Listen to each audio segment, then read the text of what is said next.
Greetings to one and all, it's your old buddy Jay here, coming at you with some more countermeasures goodness. Today I have another interview with Sean Pereira. It's a creative lockdown podcast that discusses his journey through the design and advertising industry. He runs his own company called Beyond Curious with a couple of partners, and he has some really interesting things to say about his experience with the industry.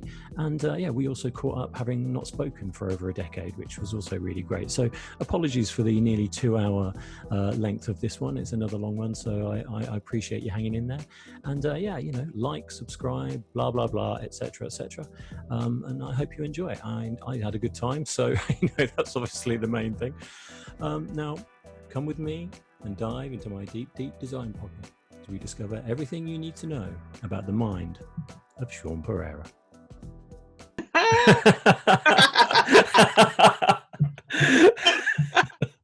Hello, mate. Broadsword calling Danny boy. Yeah. How are you, mate? Yeah, I'm good, mate. I'm good. How are you? How's it going, mate? Oh, Yeah, good, man. I haven't seen you for so long. I'm really, really happy to see you. No, same. I'm really happy to see you too. It's literally been like, I don't know, a decade and a half I or know. something like I that. was thinking this morning when we last saw each other, it was, I think it was Ian Glover's leaving party in Clapham. We were in a bar in Clapham yes. when he was going off to to the sunnier climates. Yeah. And, So like, that was like 12 years ago, I think. That's so crazy. When he was going off to really take a leap forward in his life. Exactly. Yeah.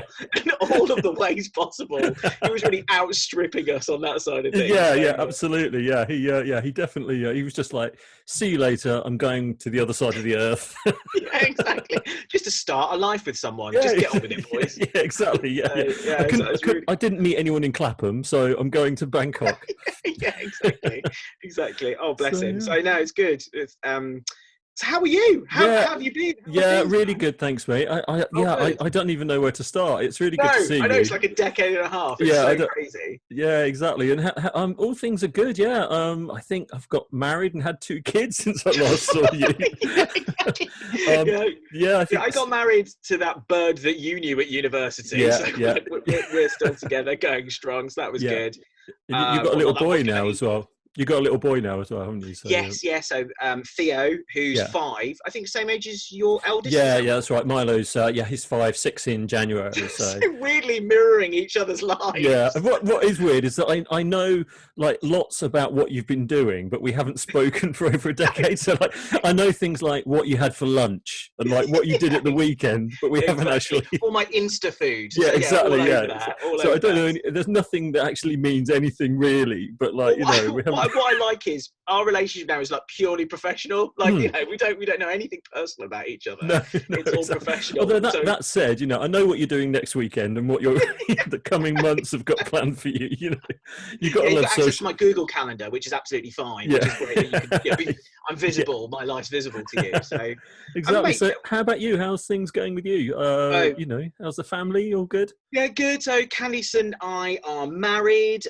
We have been for ages. For about 10 years we've been married. I moved up to Birmingham, and I guess we'll go through this when we kind of like chit chat anyway, in kind of in the context of the framework of your podcast. But it's funny because other than emailing the other day, I just checked to see when we last emailed each other, and it was an email from you that said I'm getting married, and it was like 10 years ago. So like it's just so bizarre. Like it's so funny. Well, life just rockets by, doesn't it? And it always rockets by in retrospect. So when you're there in the moment, it's I'm sure we'll make contact again. I'm sure we'll chat, and it's just like 10 years goes by, and it feels like in a blink of an eye. Yeah, and especially when you have kids, because like that suddenly just accelerates the process. Because suddenly you've got this other thing going on. They really are. They're not here, are they? They might be. I better just check. I thought yours was just in front of you with like a VR helmet just off the side. Exactly. I'm assuming yours are in the little cupboard behind you. Yes, that's where he goes when he's naughty. That's where his eldest brother went and never left. So, that's for the best. But you can always feed on him. So, it's all good. It's all just symbiotic. 2 knocks and he knocks 2 back and he's fine. Yeah. Exactly. Well, So, no, it's cool, mate. Yeah, so we married, moved up to Birmingham, and then just kind of freelanced a lot, kind of, again, we'll go through this, but, had a job in London. I really loved working in London. But there was no future spiritually, physically, or financially for me to do that. I think I would be dead now if I was still working in London. No, I left too. Like, I just loved it too much. I think that was my problem. Like, genuinely, I just loved it. I loved the life too much. And like, Candice would be like, so great. So, one day we'll move into a house. How much money have you saved? It's like, the hell are you talking about? What money I've saved? I'm like, I got a pint of Stella in my hand and everything's fine. No, but the truth is, even if you just saved £1 million, you still couldn't afford to buy a house down there. So, that cupboard. That's what I'd be looking at buying. Like, I've got a whole bunch of those cupboards now, Jason. I'm living all over London. So we did the same. I think we, probably about 9 years ago, we moved out. We're further south now, so I'm still in Zone 5. So I'm still hanging in there. But we moved sort of further down towards Morden Way just because we needed more space, and I needed like an office space at home and all sorts of stuff. So we lived in a little 2-bedroom flat in Brixton, and it was fine for a while. But after a while, you're just like, you're sort of waking up, just turning to the left and starting work, you do need is that how long Deadline Creative's been going for? Sorry, is it that sort of same sort of time? That was 12 years, so probably shortly after I saw you. Because I think Ian went away. Ian went away. Ian went away. It's like he went away. After he had that incident at the playground, he had to go away for a certain amount of time. When you and I sent him off to boarding school that weekend. This podcast is basically going to be about Ian. That's basically what it's going to be about. The mercurial globber. Well, it should be, because he's the only one who listens to them. Pretty much. But after that, Caroline and I, we lived in Cambodia for a little while, for like about sort of 5 or 6 months. Amazing. And I left do you mind me asking why? Like, how come Cambodia? Is that where Caroline's originally from? Or no, she works for BBC Media Action, which is like the kind of charity part of the BBC, and they run a whole load of different projects, all over the globe. And she had the opportunity to go and run one of the projects out in Cambodia. And of course, I don't know if you did. I can't remember, but I didn't travel straight after uni. No, I just came straight to London. Get a job immediately. Yeah, so then I just never had a break. So I thought, great, I'll have like sort of 6 months of That's really cool. of doing that. So I left my job, got down to Cambodia. It was on Zone 6, and then you just outside the M25. And and basically there were loads of NGOs there that needed design work doing. So I ended up doing a lot of freelance out there. Nice one. And then when I came back, I just set the business up as a limited company, and that's like 12 years ago now. So wow, so it's I'm still in a room in my house basically, but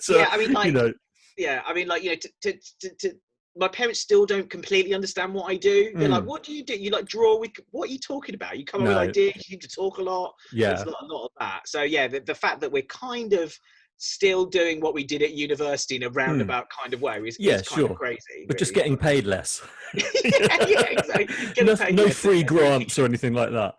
Oh, so funny. But how's it been? How's lockdown been for you, man? Do you know, it's been okay, because good. I never really had an office outside of working from home.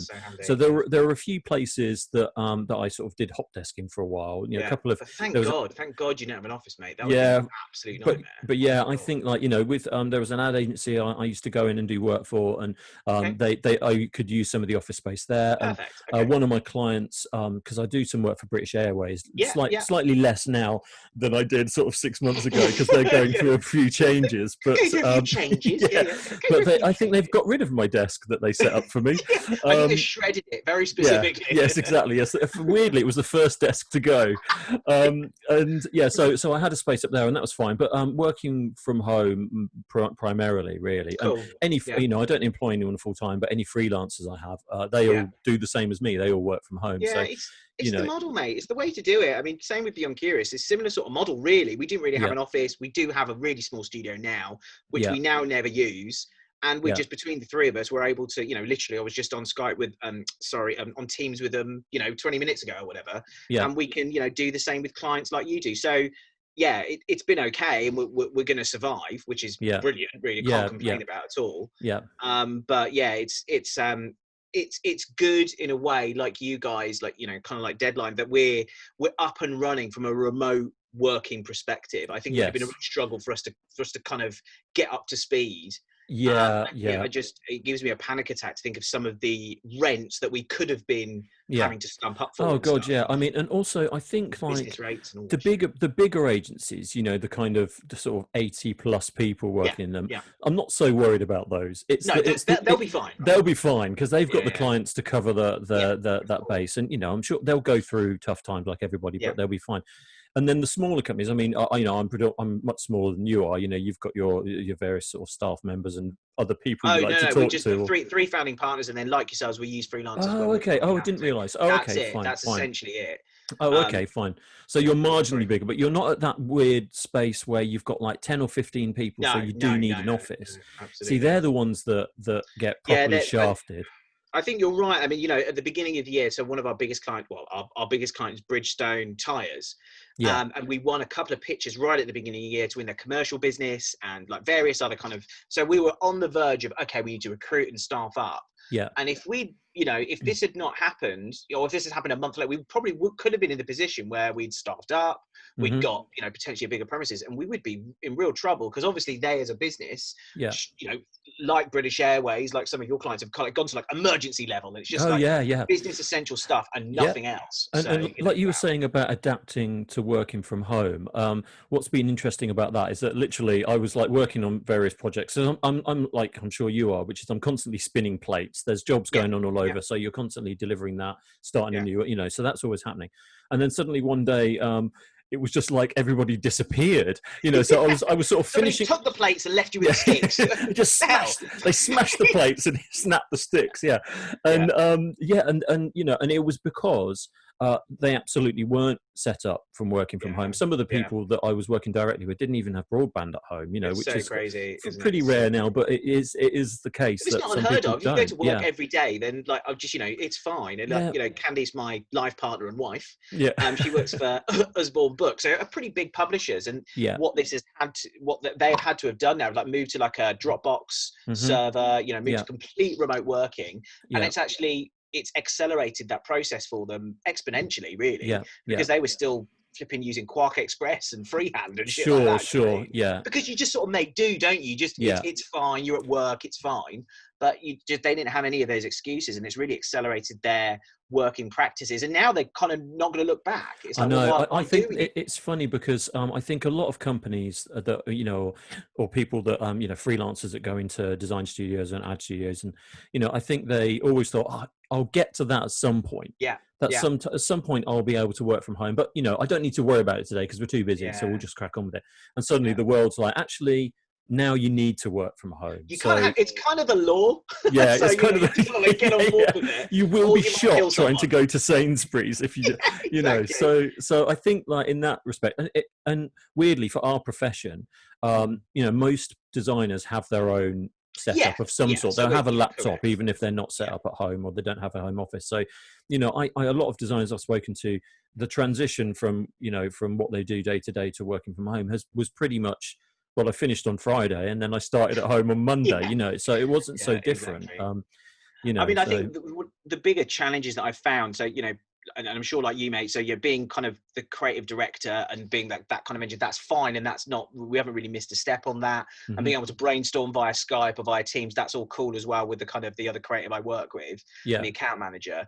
One of the points of struggle is onboarding and chasing new business. So that's always been easier face to face. You can just have a chat to someone, or when you're in a bigger business, you meet someone and they gotta go, oh, actually, while I've got you, can I just chat to you about something? And now exactly. That's all gone.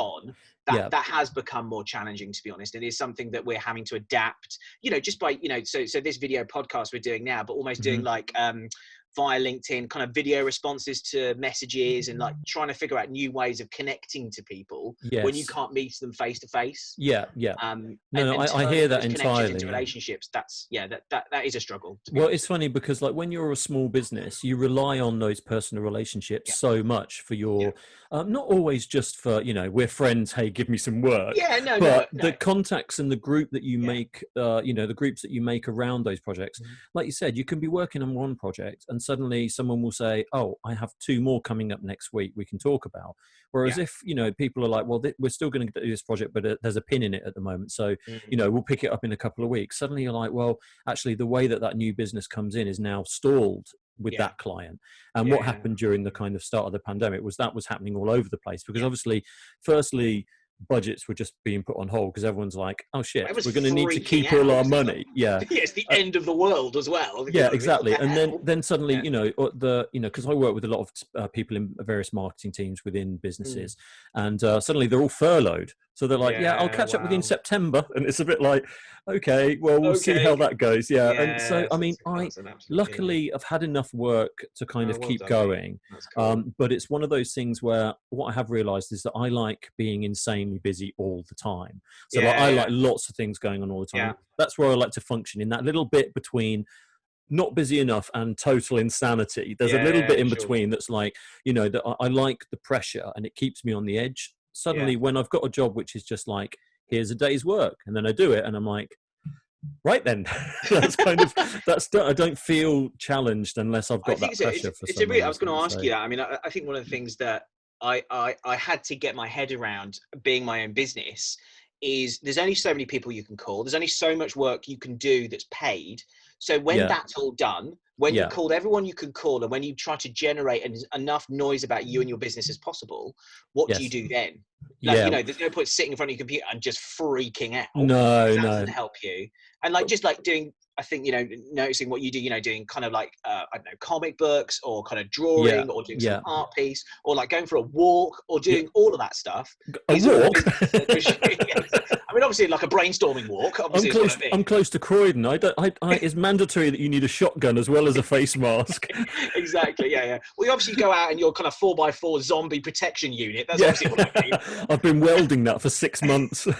I just teach myself to weld. I have to go into YouTube. Well, I think that has been the flip side of the whole situation for me personally, is that I've had more time to do some projects that I wanted to start. Well, so that's cool. That's what really this is really. This is part of that. Because I thought one day I'd like to do a podcast, and I thought one day I'd like to start a YouTube channel, and then suddenly it's like the world's cool, like, it's really cool. That's really smart. It's really smart thinking. Well, it's funny you should say about how to stay in contact with people and new business.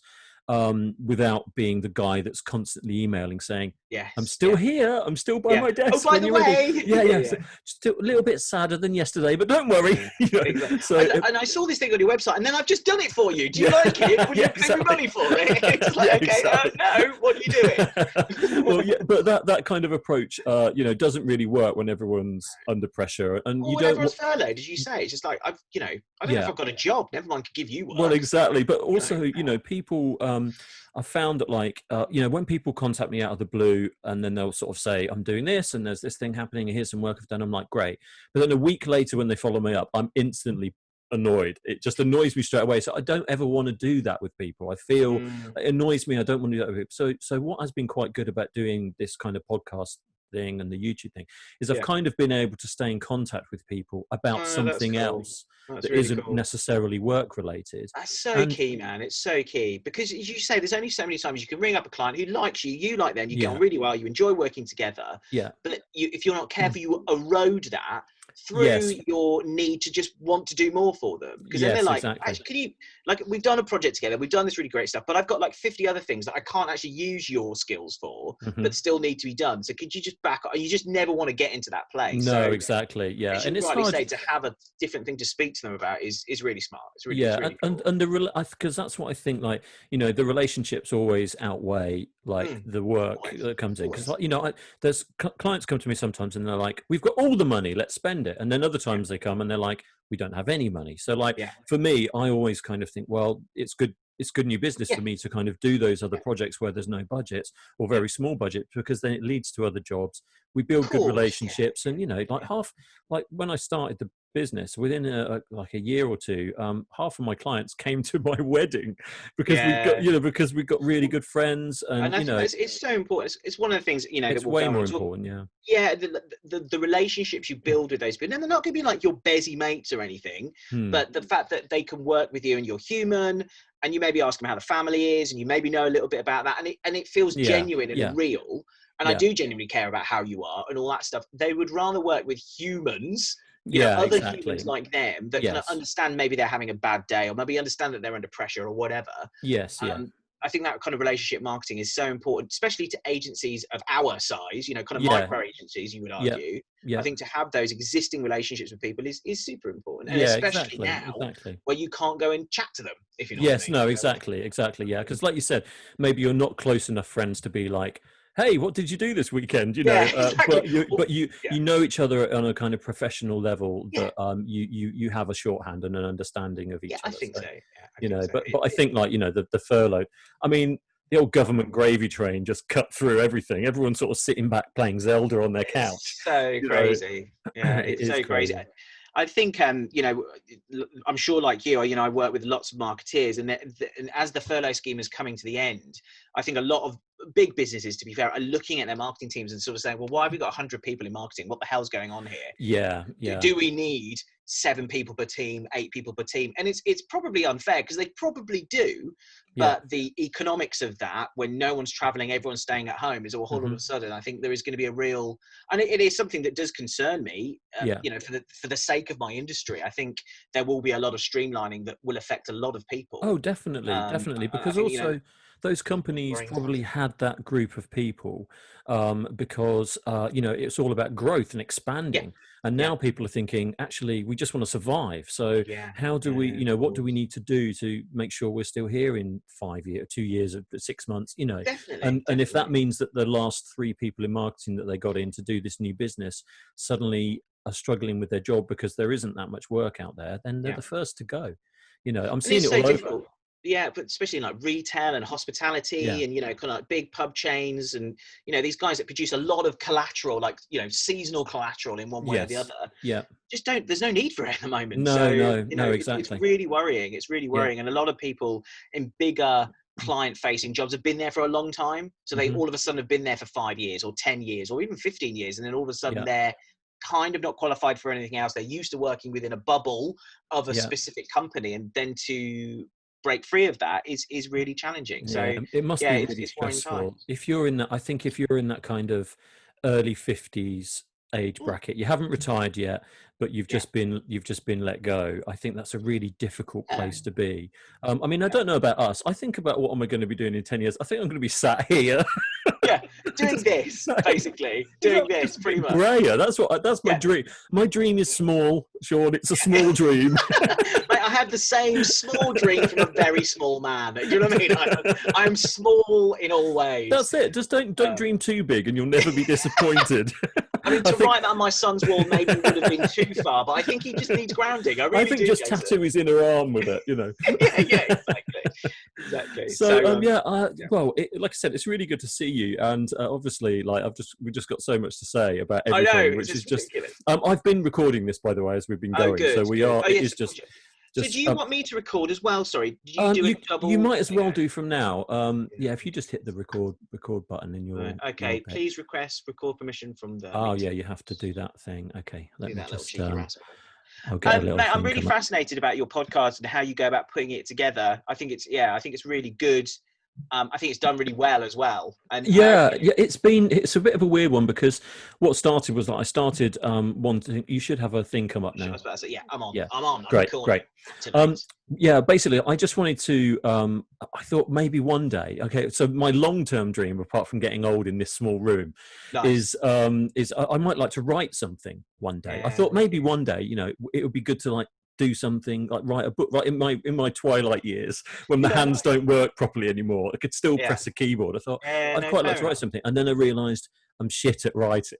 So I think for that process of, I can write a sitcom. I'm a funny guy. I can write a sitcom. So you sit down and try and do it, and like, oh, this is feces. What I'm writing is actual feces that's coming out of my brain onto the paper. This is it's just bollocks what I'm writing, or it's borrowed, or it's just not funny. Yeah, but you always think in the back of your mind, I'll be okay at that. Yeah, so I thought, when was the last time I wrote something that was interesting to anyone else but me? And I thought, well, probably when I was like 19 or 20, when we used to do our presentations in the Jesse Phipps Theatre and all that kind of stuff, and those were really interesting. And I thought, well, I'll start doing that a little bit. And then I thought, well, maybe I'll turn them into like a little YouTube thing. So I started doing these little films, and then it just got a little bit of traction.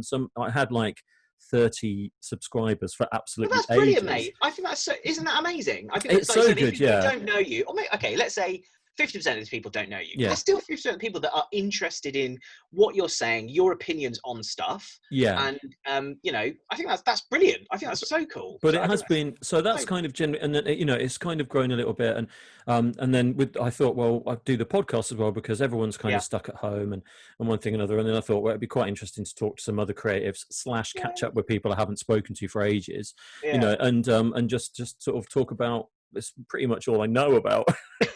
So I thought it might be quite interesting to, probably not to everybody, but to within our group, and certainly within like friends that we know, etc. Everybody's been contacting me about maybe coming on the podcast, or kind of, that they liked it and stuff. That's really cool. So it's been good. It's been good. And, I appreciate you coming on it, because I know, there's obviously there's no financial gain for you here. Oh, there isn't. But no. Okay, sorry. Right. I know. There's no other than when it goes up on YouTube, every click I get £1,000. So £1,000 per click. Wow, that's Salman Rushdie. I've got quite a good deal with them. Yeah, exactly. Have you done that? You and Joe Rogan, you're moving to Spotify. Yeah, that's it. Yeah, something. He's in the next room actually. Yeah, keep it down, Joe. Keep it down for fuck's sake. Sorry. It's Robert Downey's in there again. So noisy. I mean, I see. I can see the context, and I can see the construct of your podcast, and you pushing it forward and interviewing people from and within the industry. I think that's a really smart, interesting way of doing it, and also talking about their lineage and their journey and all that stuff. Yeah, I can really see it going and kind of practicing on normos. Yeah, I thought so. Yeah, well, I mean, that's what the process has been. Is just and every time I've done it, I've learned something new about it. Whether it's within the conversation, or whether it's just lighting, or like or that whole world that especially like with the YouTube videos with like editing and stuff. I've learned a whole lot about that. They're really slick, man. I really like them. I mean, I've kind of done a bit of Adobe Premiere, and I've played around with that. Yeah. And it's not simple until it is simpler, but it's still quite a complex It's just practice. It's practice and practice, and that's why I like doing them, because I think like every time I'm doing them, even if the end product isn't 100% of what I wanted, it's still fairly decent, and I feel like I've learned something. So it's all just a learning process. I mean, the funny thing is like, now, like this one last week, I did one about like color theory, and it got I saw that. It got over like 300 hits. People watched it through, and I was like, brilliant. And then I started doing like little reviews of like, because it's much quicker just to stick up like a film trailer or some game, some PS4 gameplay, and talk about the design of that. That gets like about 10 views. So like there's a clear. I'm getting clear messages. So what's that difference then? What is is it just one is more compelling to watch? Or? Yeah, I think so. I think also, if I'm talking about like a trailer that's just dropped, and it's like the design of like, the new Dune film, which is coming out, which looks amazing. Yeah, looks wicked, doesn't it? There's a lot of people doing that. So I think you're unlikely to get many people hitting, looking for, they're looking for it, but you're quite far down the sort of search list. I'm sorry, I'm kind of railroading your own podcast. No, not at all. No. How do you draw people to the podcast? So other than how do you kind of advertise, I suppose? How do you kind of spread the word? It is hard, because again, it's one of those things about not being in people's face too much. I'm trying not to do, but really it's social media. So it's like, stick it, just I always put a mention on Facebook, or like Twitter or whatever. Just to sort of let my immediate friends and family know that there's something up.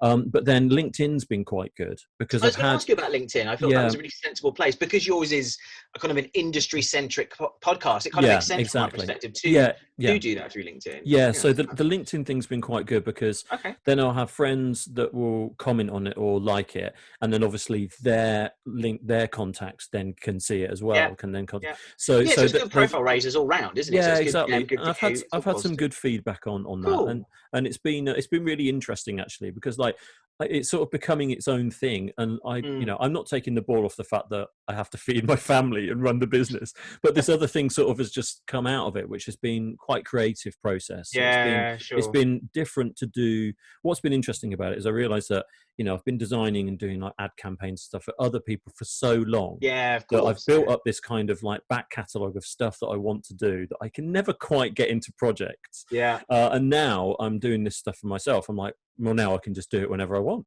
That's so cool, and we'd not worked together for years, but even just at university, you were so good at plate spinning as you described.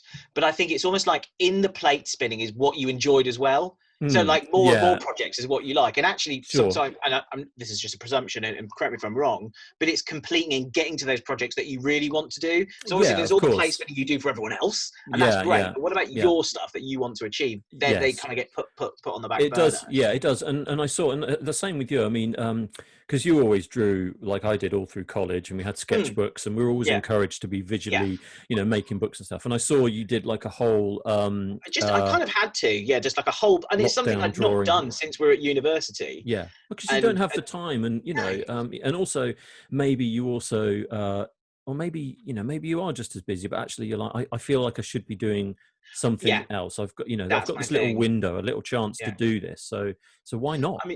Exactly. I mean, from my perspective, because being creative director, but also the kind of one of the new business people of our business, I do have to spend quite a lot of time in kind of corporate LinkedIn world, and which is fine. I've no problem doing and kind of and communicating in quite a corporate way, in a lot of times, and what. A counterpoint to that was just creating a sketchbook and creating something truly creative that no one else needed to see but me, or no one else needed to enjoy but me. Which kind of is compelling, and then posting it on LinkedIn was really interesting because lots of people really liked it. And it actually wasn't for LinkedIn in a way. No, but I think that's something interesting because it also shows that there's a whole part to you that isn't completely 100% business focused, if you like. It shows that actually, while that is your job, that's not where it came from. It's like that. What came first is that you enjoyed being creative, and you enjoyed being drawing, and you enjoyed doing design and advertising. It just so happens that what your creative side of you fits into this industry. But actually, you might want to go home and paint a massive canvas. It has nothing to do with anything other than you and that canvas. And I think that's incredibly freeing. To have that, be able to do that, and just psychologically, from my perspective, really important, because otherwise I think I would just lose my marbles even more than I've done already, obviously. I think I haven't looked at every page, but does some of them, is it just red rum again and again? A lot of it is quite aggressive swearing, just about very specific people in my life, just about Zoom calls. My lives as well. Did you notice I said that like I've had multiple lives? So that's obviously a big part of my previous lives. You're reincarnated. Exactly. So that's quite problematic. A lot of it was done on skin as well. So that's quite a big but the skin of others, which is puts the moisturizer in the bucket. So that was quite important. So my skin-based sketchbook work has been useful. It's working well. It's got me through a tough time. It really has. It's been so important to me. So that's all good news, mate. We probably should start going through the question. No, this is great. This is great. No, it's great to catch up with you. I mean, I've had a few people sort of say, "Oh, I really like the podcast, but they're a bit long," and I'm like, well, if you don't have to listen to all of it. It's just kind of, I like that slightly fucky response. You don't have to listen to all of it. Jesus. I'm just like, well, don't listen to it then. I mean, go and do something else. No, but actually, I've had a lot of good feedback. But some people were sort of saying, "Well, maybe you could trim it down a bit." But I think it's difficult, isn't it? I think one of the things that podcasts do really brilliantly that I enjoy as well is like the long form of it, the discussion, the chat of it. I think is really positive. I like the informal. I mean, there's a structure to this. There is a structure to this, believe it or not. But I like the fact that I mean, because we could easily be talking like this down the pub. Do you know what I mean? It's that kind of. Well, I'm pissed now, so I'm actually in a pub. I broke in. No one's in there. The blue parrot for the movies. I like it. But I think what's good, and and I knew it would be the case, which is like having not spoke to you for like over a decade, it's literally like I saw you yesterday. So it is. It's you always know it's going to be good to catch up. So I probably should start off. So there are 10 questions. Yes, I have them here, and we can go through as quickly or as slowly as you like. But I guess the first one is. we sort of touched on some of these already, but we can just go through them. So the first one is like when you first remember yourself being creative. I guess that's the I think this is a really interesting one, because I think, and I think I've heard other people talk on your podcast previously. It's probably childhood. When you kind of feel yourself enjoying drawing and enjoying being. It's not even being creative, is it? It's just being kind of free and really letting your imagination run wild. And I thought of an example that you might kind of find familiar. So one of the things I really liked doing as a kid were like drawings of Star Wars battles. So like drawing like a TIE fighter and an X-Wing. I still do that. But like drawing the bullets between all the different things. Okay. And like kind of creating the story and the narrative as I was drawing as well. So like expressing your imagination but on paper. And I just love doing that. And it's really nice to see like Theo doing a similar sort of thing. So you draw the figures and then I just tell him to go away while I'm having fun, actually. But no, I quite like. You take his pencil and say, "You're not doing it properly. That is not what a Y-wing looks like, you idiot." And I do say idiot. The angle of the laser is all wrong. Exactly. They're clearly not repulsor turrets. What the hell? But that's funny, like you say. So I can remember like drawing the ships, and then once you kind of almost drawn everything, then you do the kind of traces of what was happening. It's like the tracer bullets and all that stuff. And that's really stuck in my head as a real kind of moment of, I love doing that. And I think one of the things I really struggled with as a kid, and we'll go on and talk about my very mixed education, sort of history that I went through. One of the things that I remember being good at school, and also in all those kind of young contexts, was being good at drawing. And I don't really remember being much good at anything else. and he's the drawer. That's what they would say. He draws. He draws. Boy. And to kind of, I suppose, to kind of move on to your next question, as I kind of went through the education system, I just I don't really remember getting on with it. I mean, being dyslexic, which is what I am, kind of, and also inherently lazy. So like dyslexia, which is an actual thing, and laziness, which is like a life decision I went through at a very early age. That kind of combination is quite a heady cocktail. I think ultimately results in bone idleness. I think is what it's I think it's officially called that. Yeah, I think if you look it up, that's what it says. Yeah, so I was like a professional bone idle from quite a young age. So when did you first? Because obviously when we were younger, which is back when the world was black and white. When did they first identify your dyslexia? Was it picked up quite early? Because these days they're on it straight away. Whereas when we were younger, it wasn't really until kind of midway through secondary school when they kind of assessed and looked at stuff like that. And then I left that secondary school to go to another secondary school, and then it just wasn't picked up at all. It wasn't something that was kind of really acknowledged. Great, and good detailed notes on the crossover then. The crossover was good. Don't worry about that. It was just like, here's Sean, he likes to draw. Great, okay, well, great, good one, good for him.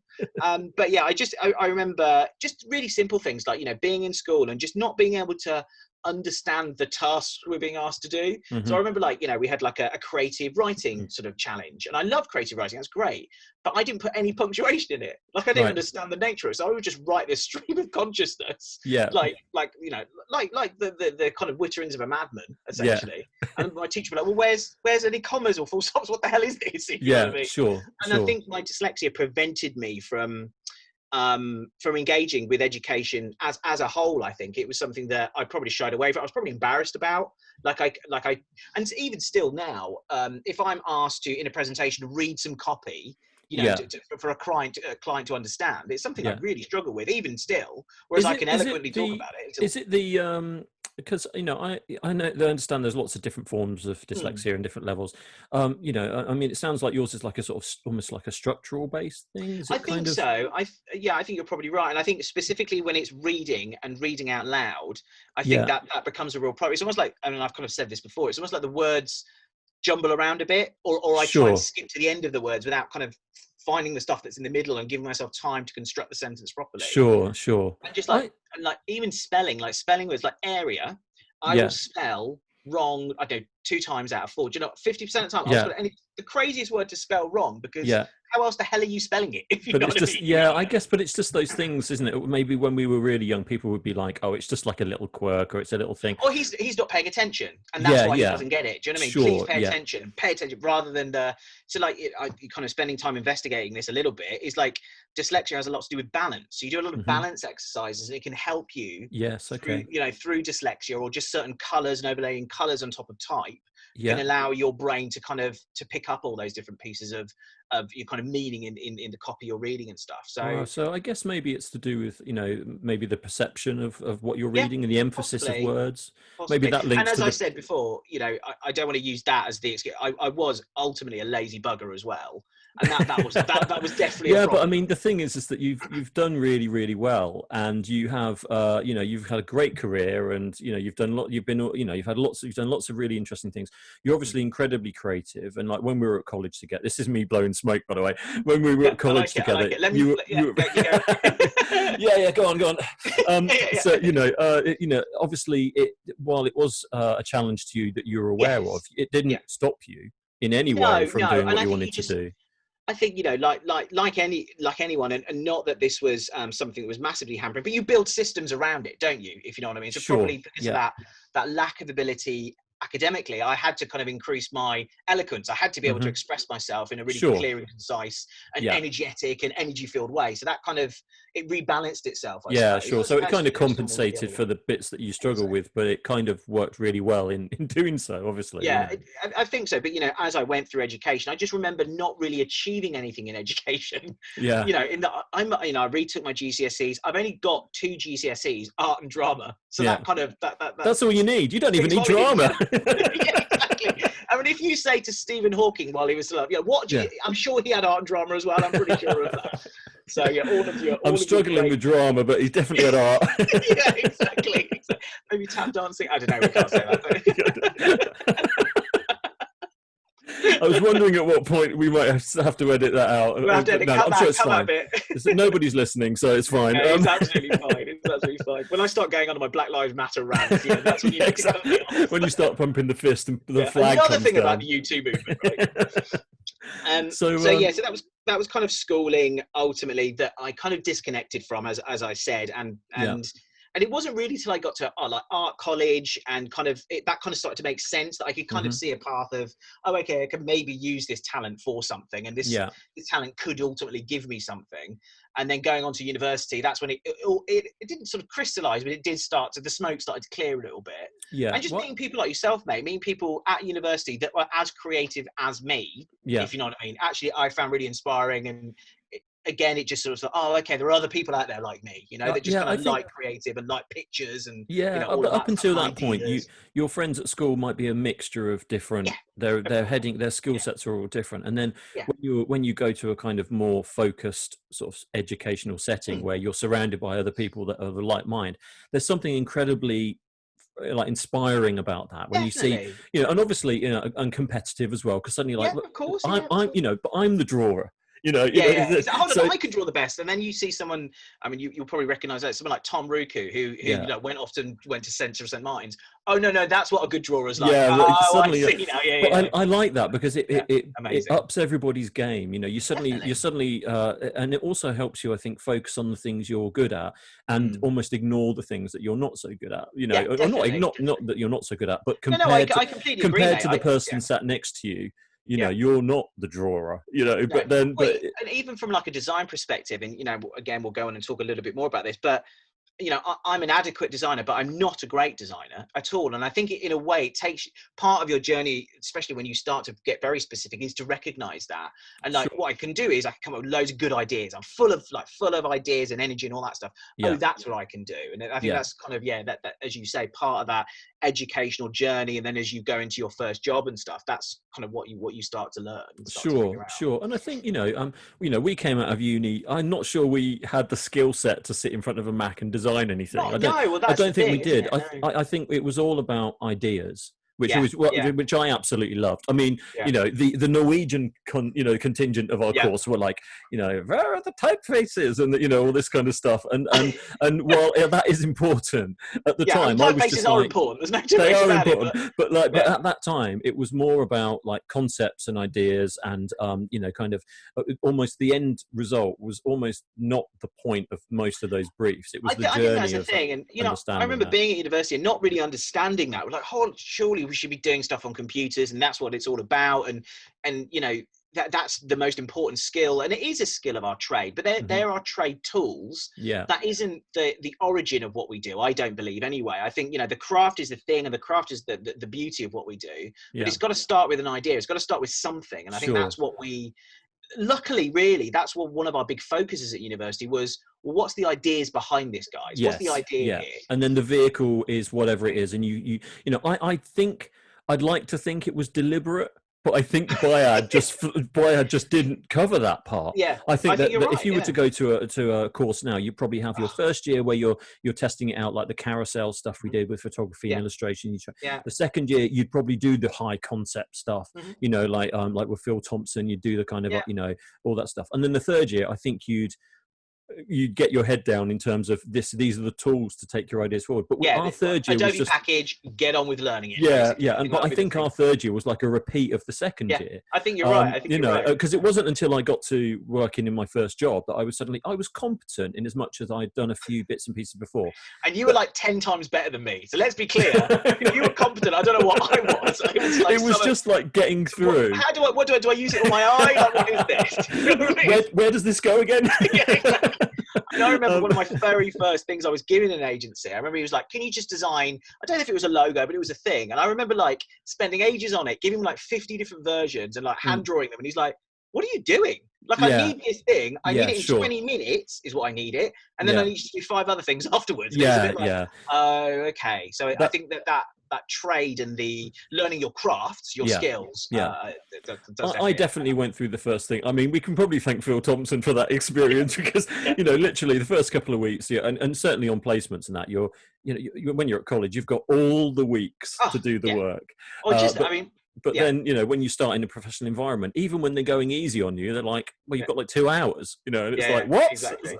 But I haven't got my latte. And you're potentially with a placement of someone else who maybe is better than you. So if you can't do it in 2 hours, I'll probably get that guy to do it in 2 hours. And then what are you here for? If you know sure. And then that becomes like, that's a bit crazy. There is a competitive edge. I don't think I've ever sort of touched on before, but like there is a competitive edge when you're, doing placements or you first start your job. If someone else is starting at the same time as you or is relatively new, you're instantly locking horns with that person because you're like, well, it's me or you, mate, which exactly. And I think, because, because you're quite young as well, so you're quite insecure, you're in this kind of like crazy big environment, and go on and this is your kind of your next question. Like I very much like left Birmingham University like you and came down to London, maybe a bit starry-eyed and definitely naive, and essentially slept on my big sister's living room floor for 6 months, going to interview after interview, like taking life drawings along to an interview, going, look, this is this, here's my last project, this is my end of term project that was really good. And like, how long did you spend on that? About 3 months. It's like, exactly. What? Do you know what I mean?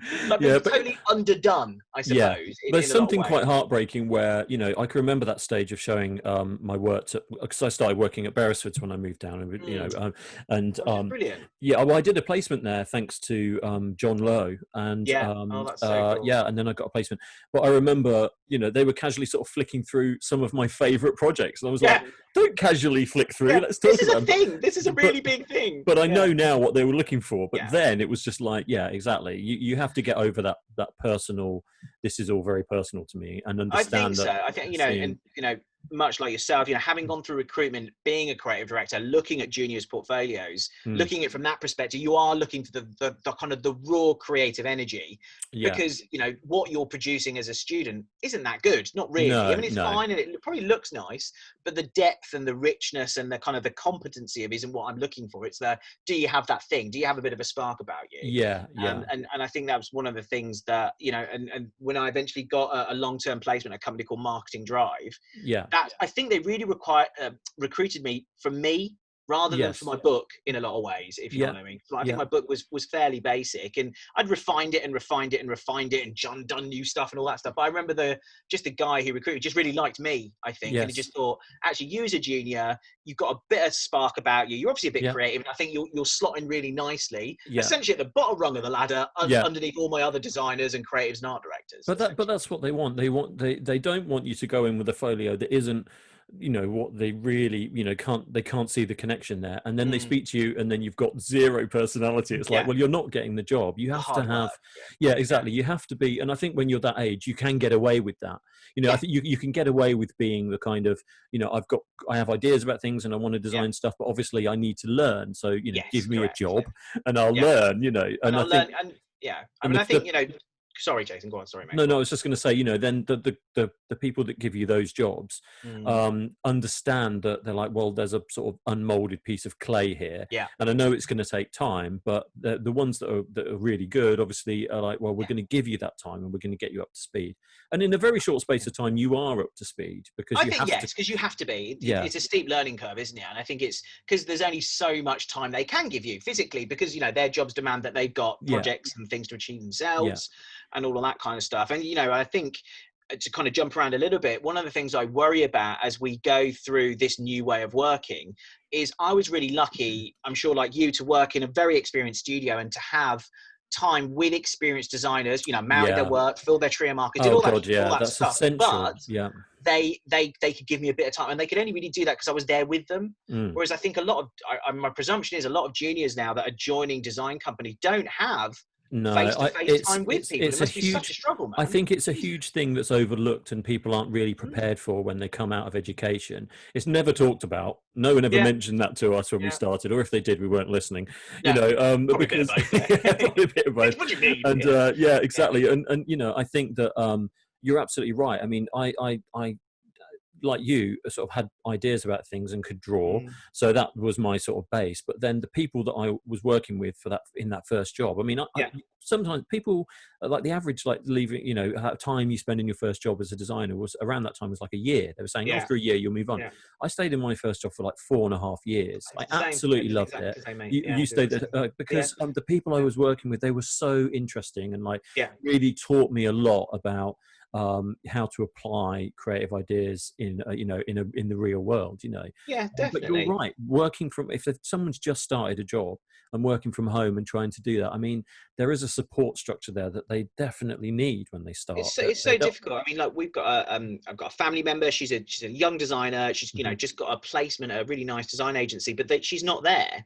And she's like, I'm at home in a similar sort of scenario that we both are, and I'm trying to work and make myself available for the senior designers, but they're all at home as well. So I'm like Skype keep in touch days, and we go in once a day a week, and it's just some of the best stuff I did with senior creatives when I was just kind of walking around the design studio and say, oh, what are you doing? Can I help you? It's just, and all of a sudden you're in a brainstorm and you say one thing, finally you say one thing and like they go, oh, that's a nice idea, let's see what happens with that. That's true. And also I would do the same thing, which is like I'd be working on whatever I was working on, and as a lowly designer you get whatever, but someone making over there, PDFs, ISDN them, exactly. I've done all that, but I'd see someone working on something over there and I'd be like, well, I'm going to do something for that as well, because I'm going to spend a couple of hours doing something because I want to contribute. Whereas like now I'm sure it's very much like, here's what you've got to do, just crack on with it, and without the support and the openness of like an open plan office with other people being creative, you're not getting the full benefit of what you should really. I think so. It's something again that I worry about, that just how are juniors being brought on by middleweights and seniors, and creative directors, how are they supporting them to that end?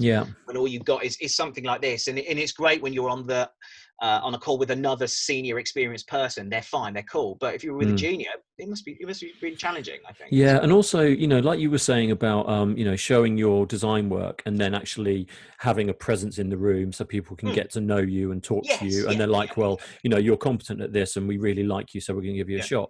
If you're doing, I can't imagine like trying to get an interview for a design job now as starting straight out of college. I mean, fair enough, send your PDF of your portfolio, and I'm sure it speaks for itself to a certain degree, but how much do you really get across on a Zoom call to people you don't know? Exactly. It must just be like really stressful. It must be just like the kind of the worst interview in a way, because the best interviews that we've had, or even like client meetings or pitch presentations, is when it becomes a conversation. As soon as it becomes a conversation, you think, oh, okay, there's something clicking, there's something happening here, and we're having a chat rather than you sitting there stony faced and I'm talking at you. Exactly. No, exactly. And the best way that happens is in it is in person, but it isn't a reality of where we are at now. So, but I think when you're sitting around a table with people, and like, Zoom's great because you can see, the whole kind of doing meetings over the internet and Teams and all that stuff. It is brilliant. And it's 20 years ago probably wouldn't have been possible because nobody had decent internet connections, but now just happens to have, so it works. But the nuances that you pick up from people in a conversation, it's so important that you don't get over on screen. If you're if you're having a meet, I've had meetings where I've got like 7 or 8 people in a Zoom call. It's like the opening of the Muppets, where it all starts, and like you're not picking up on the sort of the smaller things that you would do if you were sat next to someone or across the table. And I know it will come back. I know it will do, but I think it will. I think it will. Yeah, I think you're right. Sorry, we need to probably get back on track, mate. Yeah. So, but yeah, that is. So your first job you came down. So you were at your first one for four and a half years. Yeah. So I suppose similar to you, that was there for quite a lump of time, and I think probably in hindsight, probably just a bit too long. I just loved it probably too much, I think. So the company I was at, it was called Marketing Drive. It then became The Reef, which is a cracking name for a design agency. And then ultimately became Boy Meets Girl, and then went bust. Right. And that was kind of like a 4-year journey that I went on with them. Yeah. And I love the people I work with. I work with some really gifted designers, quite like, real old school guys, and then kind of young guys as well. Yeah. And kind of love the principle of working there, the way that they did it. And they were really, to be honest, tolerant of me as well. Kind of, when I first got there, I was pretty raw, pretty starry-eyed, loved living in London and living the London life as well. So I was kind of like, can't get that through my system. So they were dealing with the teenager in you as well at the same time. In a lot of ways, I was still at uni. Yeah. In a lot of ways, But it's but also like I love that part. Like moving to London, it's really exciting. It was exciting, it feels like the centre of the earth. In a lot of ways. Bearing in mind, we both came from Birmingham straight to London, so and while I do love Birmingham, London. Mate, the Birmingham we moved into isn't the Birmingham it even is now. If you think of the Birmingham that we came into, it was very much that kind of previous. It was sort of post-apocalypse. It was a little bit apocalypse-like. Yeah, kind of Mad Max, or Yeah, exactly. On the main thoroughfare. Whereas now, I have been up since a couple of times, and there's like a Selfridges and all that. And it's very cosmopolitan. It's a big shopping parade and all that stuff. It definitely wasn't like that when we were there. But so stayed at that company for 5 years, probably a little bit too long. One of the best things that happened in that time is that I very much became an art director, and then paired myself with different writers and kind of learned that trade of kind of conceptualizing with them, coming up with the messaging, being responsible for the look and feel, and working in a creative team, which is something I really enjoy, and still to this day really enjoy, working with the senior designer that I have Beyond Curious with. One of the best times we have is when we're working together. That's what I really enjoy, and I think learning that aspect at my first job really set me up to then pretty much after that I kind of went to freelance for a long time with the writer, a guy called Piers Eccleston, a guy that I'm still in contact with and work with on occasion even now, all these decades later. So you freelanced after 4.5. You left your first job and sort of went freelance from then. Freelance for a long time, and really enjoyed freelancing actually. Really, because it's like when you go in, as you know, mate. Sorry, but when you go in as a freelance, you're going for a specific reason on a specific job. You're put in a room. You guys go and solve it. Yeah. And actually, you're not there for the social stuff. You're not there for the Christmas parties. You're not there for it. And that you can tune into that if you want. But I'm okay with not being there for that. I was just enjoyed being there for the work. Yes. Well, that's an excellent way to prepare you for running a business. Yeah. Because you're going into a new environment, you're meeting new people all the time. Yeah. You're delivering projects that, you've got all the other designers around there that might want to be doing what you're doing. Yeah, a little bit. You're like, I'm here to do this, And so, no one panic. Pereira's here. It's dealing with all different levels. Yeah, exactly. All different levels of, don't worry, Pereira's here. Pereira's here. You've got to take that off your business card, Yeah. But, I think, it prepares you for dealing with different levels of people that are into what you're doing, maybe a bit jealous you're working on this project, maybe there's a grumpy account handler, or maybe you get on with everyone, so you're constantly meeting all these different people in different environments. But you definitely are still a freelancer, and you're quite a big expense for that business, so you better produce the goods, to be honest. Exactly. Yeah, so there is there's almost a higher level of because I can remember when I first started Beresford, and there were 2 freelancers that I actually ended up working with, going to work at their business in the end. But when they told me what their day rate was, I couldn't believe it. I was like, what? that's just, it didn't even, no, and maybe it was just my naivety, but at that time, it hadn't even, they were on, I think, can't remember. I think I was on like something like 14 grand a year. Yeah, and they were on like, I was on that for years. Yeah, exactly. There was a time where that didn't move. And I think they were on like 250 a day. Yeah, and literally they would be in every day for and I worked with them probably during that 4.5 years. They must have been in for 3.5 of those years. Exactly. You'd be thinking, you got some nerve going out for lunch. What the hell's the matter with you? No, exactly. And suddenly my sort of opinion of that and my mentality shifted in that, like, so if you take on the responsibility of doing it yourself, there are benefits financially, but also you get to cherry pick the jobs you do rather than just get handed whatever. And and then you start your own business and you do whatever. But I think one of the things that long-term freelancing prepared me for was that feast and famine that you sometimes go through. So sometimes you can't do enough work, and then there would be a month when no one calls. And you can only call so many recruitment agents. You can only do so much, and you just have to be okay with something will come along. So just keep your stuff together and don't lose your marbles. I think that's a mentality that a lot of people I know that work full time, that they struggle with, because they don't like the idea that there isn't a paycheck at the end of every month. They don't like the idea that uncertainty. They know that even if they're going to be made redundant, there's an amount of time before they have to prepare to get another job before Whereas when you're a freelancer, when you working for yourself, there's a potential. I mean, certainly in the current climate, that it could be all over tomorrow. Well, a little bit. The thing is as you do it for a long period of time, you start to realize that that's how everything ebbs and flows, and you get used to that, the fact that like maybe you don't get paid for 3 months because you've been working on loads of work and there's big projects. But the thing is, the last 3 months you've been paid enough to cover you for the next 3 months when you're not working. So look at it as a year's wage rather than those few months. But it's easier said than done, mate. I've definitely had, I remember back, years and years ago, I had dark times of, I've not worked. What the hell? What am I going to do? Yes. And you almost forget about the good times. And you kind of, you know what I mean? And you do start to panic. I guess it's human nature, but you learn to be okay with that. Ultimately. Yeah, and I think that comes with experience and time. And I think anyone by our age that hasn't done it already, I think they're unlikely to make that move now. They're kind of getting to that sort of I hate to say it, mid-40s mark, and it's like it's not that they couldn't do it. It's just that I think at that stage of your life, you've probably got mortgage, kids, and then you want to minimize your risk. But it is a risk, a constant risk. One thing I just wanted to say, there was one period of my life that I've left out, and it's quite funny. So before I got my placement at Marketing Drive, I worked at an Asian newspaper. So it was a brand new station, startup newspaper, and I worked there. And it was really crazy. Was that in Birmingham? Was it in Birmingham? No, so that's in Solihull. In Solihull. Not in Solihull, in Southall. That's right. Okay. So deep, like proper Asian, sort of like British Asiansville, essentially. Yeah. Okay. Which is kind of what I did, and worked with really good people. And again, it was a good one because I had to really speed up my design skills because you work in a newspaper, it's sort of like typesetting and kind of, all of that stuff.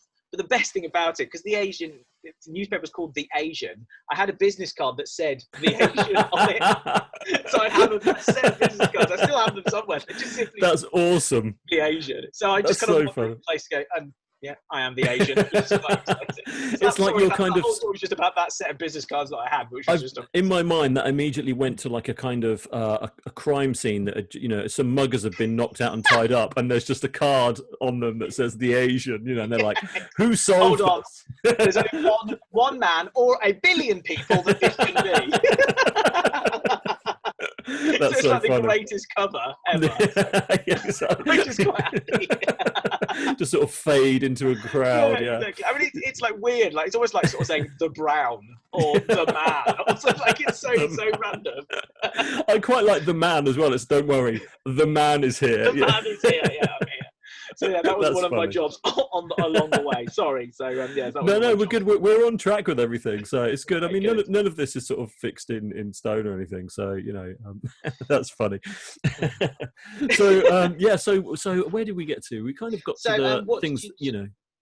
What did you challenge you faced when you get started, and challenge you faced on your journey? I think getting a job is one of the biggest challenges. Like just getting someone to give you an opportunity and a chance, as we were talking about, to see the kind of the rawness of your capability and someone having the time to help you through that process is so rare. So that was one of the biggest challenges that I had, and I was able to do that with, you know, getting the jobs and you know, working the places as I've, you know, sort of described, really. And that was a big challenge. And the learning curve, as we've described, you do have to just get your shit together and get your head down and understand what it is to be a creative, but also what it is to be a production guy, and what it is to be, you know, the guy that's mounting the work at the end of the day. And like, you know, you're not getting thanked because you got there and you're doing it and all that stuff. I think it's just learning the tools of your trade. It is hard. It's not easy, and that's kind of the point, I think, isn't it? I think you have to kind of earn your stripes, don't you?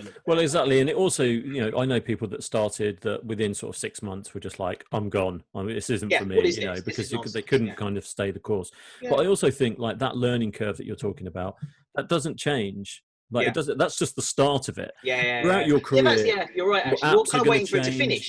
Exactly. You're kind of like, where's the curve going? I'm going to do a year of mounting, and then I'm good. I'm on the mountain, you know. Exactly. But you know, but like now, it's like there's new technology that constantly pushes our industry forward. You know, there's more expectation on what you're delivering. So you're like, here's your logo, and here's a whole load of branding to support that, whether that's animation or whether it's a website or whether it's, you know, and you know, especially with social media, people want to like, you know, what are the analytics around your campaign? How does it influence me on Instagram? we hardly cared about the internet when we were at college, and now it's so funny, isn't it? It's so funny to think that we went through an educational process that didn't touch, that wasn't part of the internet. No. Well, we got an email and they said it's over, the internet's over there. Don't press this button. This is the internet button. Hang on. Exactly. It will start AOL, and you don't want to do that. Exactly. But you know, I think that's interesting, because over time, obviously, that's become such an integral part of what we do. You know, whether it's just practically sending stuff, you know, like you said about the ISDN lines. I can't remember the last time I posted a presentation to anyone. If I'm going to a presentation, I'll print. Of course, you do some printouts, you take it with you. But now, it's all done on screen, and you know, and especially every campaign that you work on, it's like there's a whole part to that which is always social media based, and what the online presence is, which wasn't a thing that we knew about at college, but it's something that you've learned over the last 20 odd years. Yeah, definitely. And just, you know, really simple things like, you know, photography. You know, clients can go on stock sites now and say, well, I want that picture. That's what I want. Right. Whereas, you know, when I first started, I was going to photo shoots and learning how to behave and art direct those. You know, that still happens, but that's definitely a change I've felt that's happened in the industry, especially in probably the sphere of the industry that, you know, my business works in. A lot of the time it's just about, okay, we love the idea, but we don't have money for a photo shoot, so how do we make this happen? That often happens. And I think like when, you know, I absolutely love doing the art direction side of things. I've always got into that. I just love working with photographers. I think they're so brilliant a lot of I the love time, that collaborate, so that kind of, I think again, it's that thing about like, we don't have much time, the pressure's on, we're in this environment, there's a couple of us, we've got a kind of rough idea about what this is going to be, but what else can we get out of this that's going to they're going to elevate it and make it, you know, take it sort of a couple of rungs up. And there's an immense thrill when that goes well. You know, it's just, but like you said, the budgets for those kind of jobs are few and far between now. I mean, used to be every time I did a job, like, you know, even like an annual report or whatever, there would be a huge shoot around it. I remember just like doing a leaflet for like total garages, and it was for fresh greens. So it's like a little leaflet, but we did a photo shoot for the imagery that was included in the leaflet. That would never happen now. You would just find your images, go to royalty free or even Getty or whatever, and get on with it and get it done. So there's a definite step change in that. But I think also, you know, there is also a dangerous side to that, which is that, you know, at some of the time, I'm sure you experience this as well, is, you know, you're dealing with a whole load of people that now have really decent camera phones, but don't know what to do with them. So you end up with a whole load of photography that's just like, you know, the design might fit, but then suddenly you get the images that they want to use, and you know, and if there's no budget for kind of royalty free shots or a shoot or whatever, you end up with some pretty dire stuff. So working around that is a skill in itself. You know, making that work is I think you're right. I think people people just want it now. They want the shortcut. They want it done and dusted. And, you know, as you say, because I've got my camera, I can kind of see it through my phone. So just put that, what I can see on my phone, on the thing, and then we're fine. It's kind of doesn't work like that. Ultimately. Yeah. And then there's the argument of, you know, do we need photographers, blah, blah, blah, you know. And like, you know, the thing is, anyone that's got any clients that have loads of money, they get it. They understand it. The people that really don't have any money, then you understand it because you're like, well, we're just going to do the best. It's the people in between that kind of have the option but don't. They're the ones that I kind of end up, you know, in those scenarios where I'm like, this could have been so much better. But the photography lets it down, you know. But and I think, you know, just circle back to something we were saying before. I think it's the relationship you have with them that enables those kind of conversations, as you're saying, happen. You know, this could have been so much better, guys, and what we've produced isn't. So let's still try and strive to do something. Then I think that those conversations are so much easier when you have that existing positive relationship with a client. I think so. Yeah, and that's not something you're going to have in your first meeting with them. But by the time you've worked with them for a while and you know each other's the process and the shorthand, they'll know when you speak frankly about something that it's something that needs attention. It's not just a passing opinion. It's actually this is being interpreted in this way. This is letting it down, or this is great, or, you know, or whatever. I think they're more open to your opinion after working with them for a while, which is obvious. But, you know, I think you're right. I think, but as you say, that just comes in time, and, you know, you're not trying to just do it for the sake of it, or you're not being a precious creative. You're doing it because it will look better. Like, that's our job. We've got to make things look nice, because people, when they like looking at things, they might want to take the messaging in and then act on that. So, you know, and if you think about where we started, sorry to interrupt you again, where we started at college, it's all about, everyone's very passionate and they all care about what they're, you know, and the last 20 years, if it's taught me nothing else, is that just stop caring about everything and get on with it. You know, don't be precious. That's the thing. And my counter, like, you don't have to be precious, but you still have to be protective. So it's kind of finding that space, exactly. If you know what I mean, I think. And because if you're not too precious, then things evaporate in front of you, and then the idea is gone all of a sudden. That's right. So so you're right. That is a fine line of, like, not caring too much, but still protecting what you're doing. And also, you know, in my experience, you know, I do have clients that I might start working with, and, you know, in the first couple of jobs, they'll kind of send me that email, which is like, you know, they might want to make some changes, and it's almost like a kind of apologetic email, a sort of like, just a quick thing. Don't get upset, you know, because they haven't understood yet that I don't care. You know, that it's, I don't mean that in a mean way, but that I know what you mean. It's a professional, you know, if it's a valid thing that you need to do, then there's an argument to be had that for it to be changed. But, you know, it's when you get the email and people are like, it feels like you're getting an email from an aunt sort of who's upset. Sorry, you know, but exactly. It is one of those things. I think it's just being, you know, as we've talked about before, and, you know, being experienced and knowing that, you know, the guy you're speaking to, the client you're speaking to, you know, they're under their own pressures. They have their own sort of targets and rates of return to kind of prove that the campaign is worth its while. So you have to kind of work with them to that end, don't you? Do you know what I mean? And, you know, and then, as you said, the reason I'm not caring is not because I don't care about what we're producing, but I'm pragmatic enough to know that we've got to get it done. And I don't mean I don't care as in I just don't care. But I mean, you're not waving your hands around like you just don't care.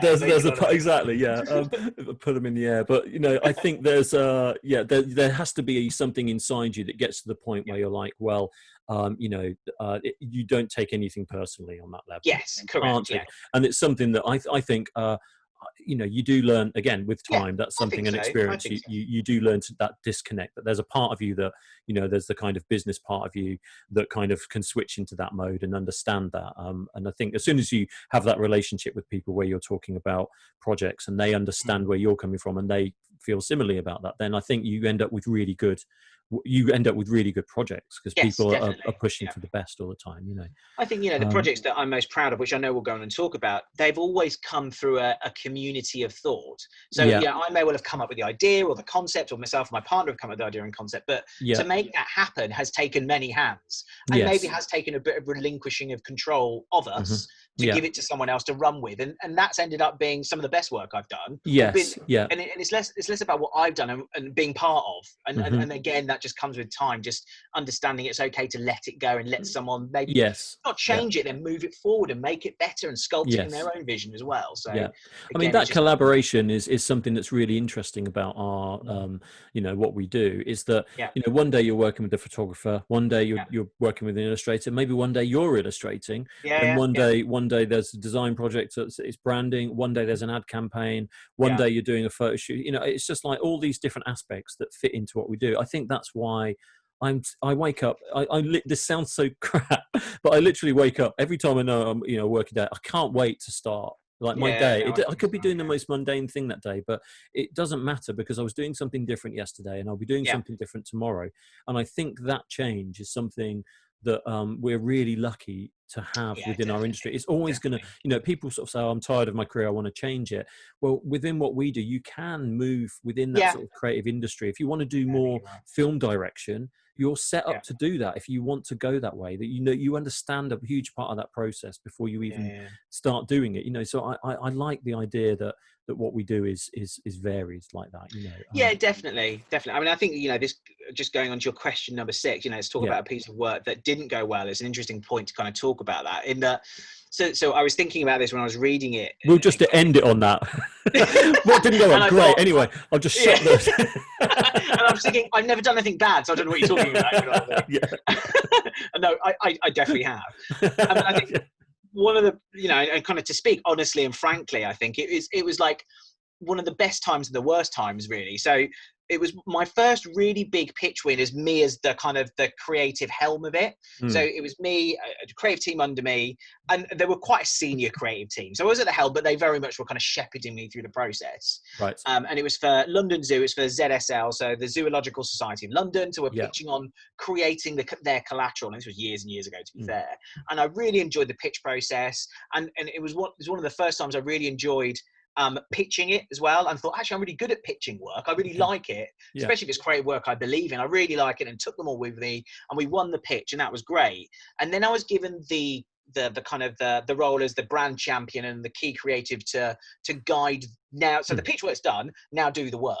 And I kind of messed it up, really, to be honest. Probably, you know, kind of, you know, from taking the client on board and like being really excited and then bringing the vision of the pitch to life, it just didn't work. And I wasn't able, or given guidance, or just was experienced enough to kind of know that actually, okay, I need to listen to the client a little bit more, kind of change the creative that I'm doing, adapt it, move it. I kind of stuck to what I wanted to do too rigidly. And ultimately, you know, they kind of, you know, they stuck with us, but I was kind of eventually taken off them as a client, if you know what I mean. Which I totally understand now, being a creative director. But that does, but you can see how easily that can happen, because, like, you know, I've been in the similar situations where you've sold the concept into the client and everyone's really happy, and then you kind of start working through the process of doing it, and maybe maybe you kind of get swept up in the fact that it's already been accepted, you know, and that you can't go wrong now, you know, and actually what can happen is it can go terribly wrong, you know. So, you know, but you're right, to constantly refer back to clients and to constantly be having discussions with people about what it is you're doing definitely helps shape and change that. And I think that's something that, you know, that obviously the more you do it, the better you get at that. But when you're starting out doing it, I think I think that's quite a classic mistake. I think you're probably not always intentional, because you feel like you're doing the right thing at the time. And you want to defend what you presented, and it's going to be great, but the client's like saying, actually, we don't like the look of it. Can you look at adapting it all there? So my big thing was the illustration style that I sold, and looked great in the context of the pitch, but in an everyday production, knocking this stuff out, the illustration style wasn't adaptive enough. It wasn't flexible enough. And I wanted to stick to it, but I shouldn't have done, really. I should have been able to be pragmatic enough to look at it and think, actually, I need to adapt this, keep the essence of it, and move forward. And, you know, my creative director wanted, I think, for me to lead the way. I mean, I think probably in hindsight, if I was a creative director of a creative that was going through that, I would try and give them a bit more guidance that I was given, but not to blame them. It was my decision. It's definitely his fault. Exactly. And he was white, which was disgusting. He had a card that just said the white guy. The white guy. And I still had my Asian business card as well, which is ridiculous. In case you got confused who was who. So I think but that's I think that is a like I said, I think that's something that's easy to fall into when you're sort of first starting to do it. Also, when I've spoken about this before, you know, you're not really set up to fail when you come out of college, or when you start in your first job. You're going to make mistakes, and I think that, like, you're not always ready for that, you know, and so maybe when you're doing something that you think this could fail, but I'm going to push forward with it to make sure it doesn't. Actually, when you're in a proper working environment, that's not always the best solution, because it can just go from bad to worse, you know. Yeah, and I think, what I learned from that is there's winning the pitch and there's doing the job. And sometimes never the twain shall meet, if you know what I mean. Okay. So and I think you have to learn that. And I think that was a really keen process. And, and to be completely honest, being taken off that work stream, it was all those years ago, but it still hurts.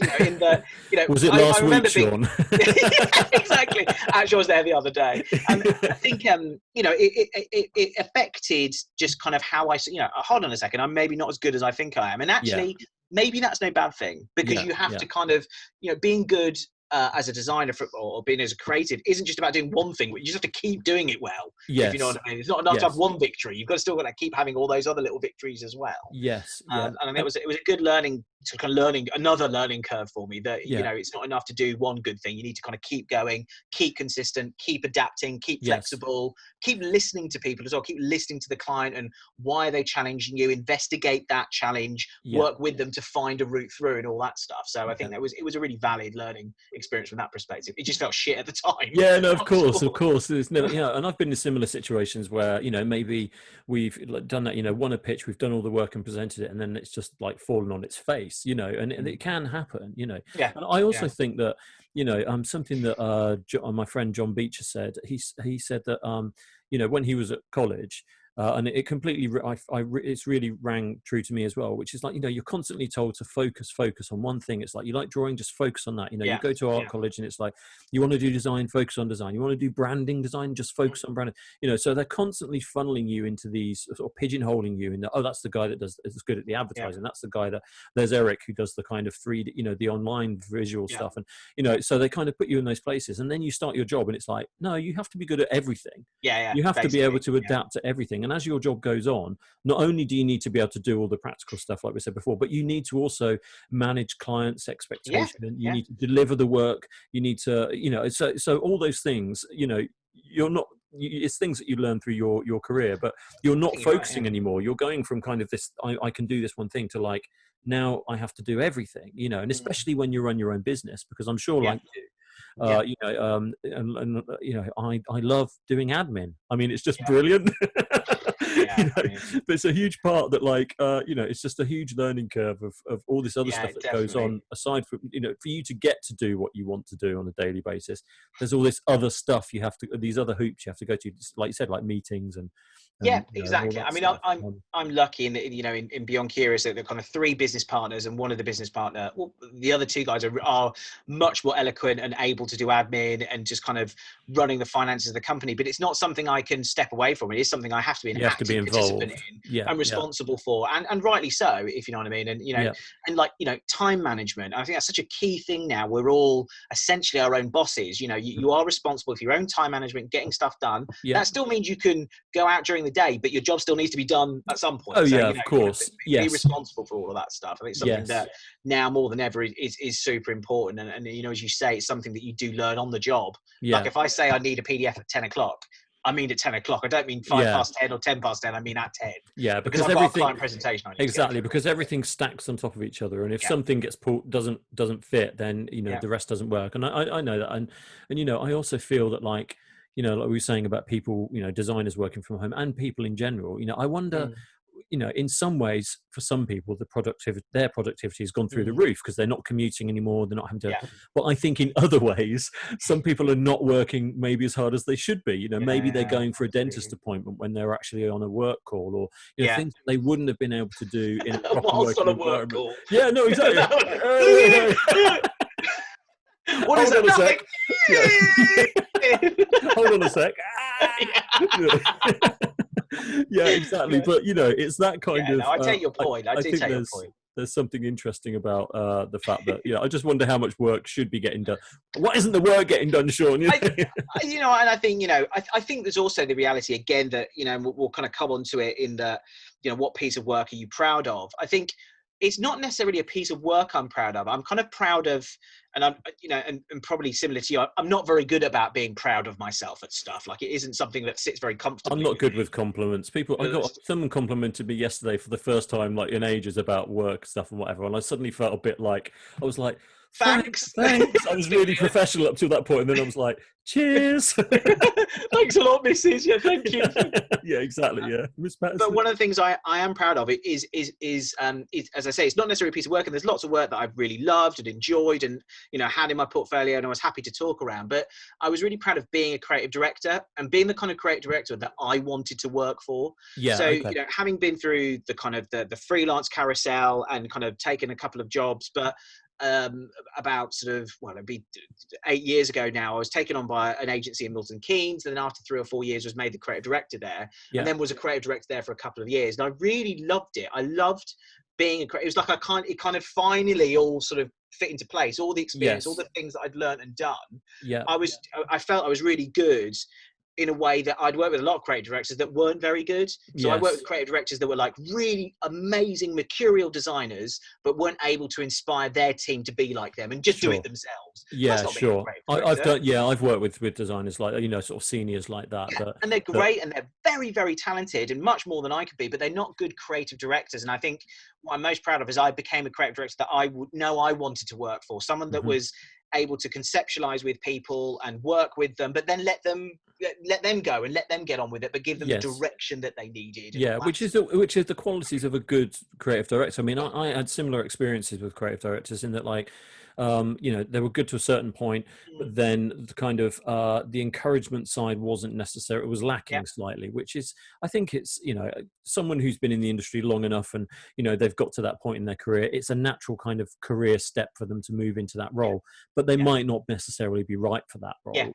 I think that's not, you know, I mean, sorry, I was going to say, but you've had a different experience in terms of like being creative director than I have, in that, like, you know, all my direction is almost done, you know, from a distance with people that I work with in, you know, because I haven't really worked with anyone in an office. Oh, in a team, in a design. Well, you do have a design team, but they're kind of remote. Yeah, but they're all over the place. I mean, one guy's in Scotland, and, you know, they're all over the place, and that's the kind of you know, the sort of the way that it works. But what I've never experienced, other than through working with other creative directors, is actually working with teams myself in an environment, which I would like to get to that at some point. It's probably not the best time now.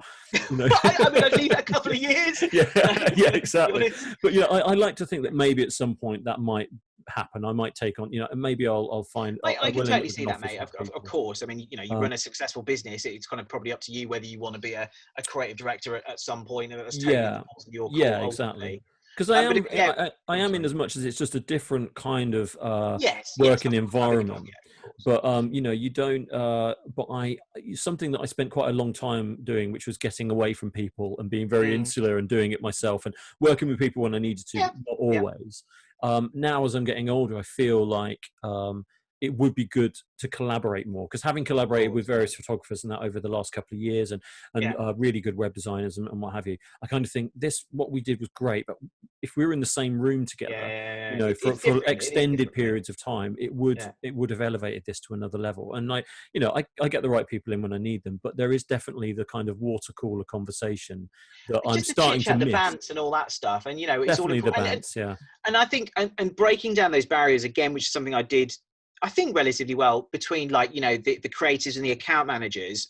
You know, there are definite roles, of course there are, within an agency, but one of the things I was able to do well, I believe, was work with the account directors and work with the account managers and able to go with them to talk to clients and present creative and represent my creative team and protect them when they needed to be, but also kind of, you know, connected them to the more business end of the business, which is ultimately the driving force a lot of the times of the business, if you know what I mean, and being able to kind of bridge those gaps. I think that's all so important. And again, I work with creative directors that very much saw the accounts department as the enemy in some way, or really pushing against them. And it would always end up being a flipping mess, if you know what I mean, you know, whether it was a project or the business as a whole. I've been in meetings multiple times where account handlers have ended up crying at the end of it, you know. And that's a failure. Like, that's your failure if someone's doing that. It's not, you know, it's just a job. No one should have to cry in it for crying. No, I was going to say, I mean, it's not kind of Harvey Weinstein crying, you know. It's not, we're not talking about that. Crying and then you crying for your middle. That's a different thing altogether,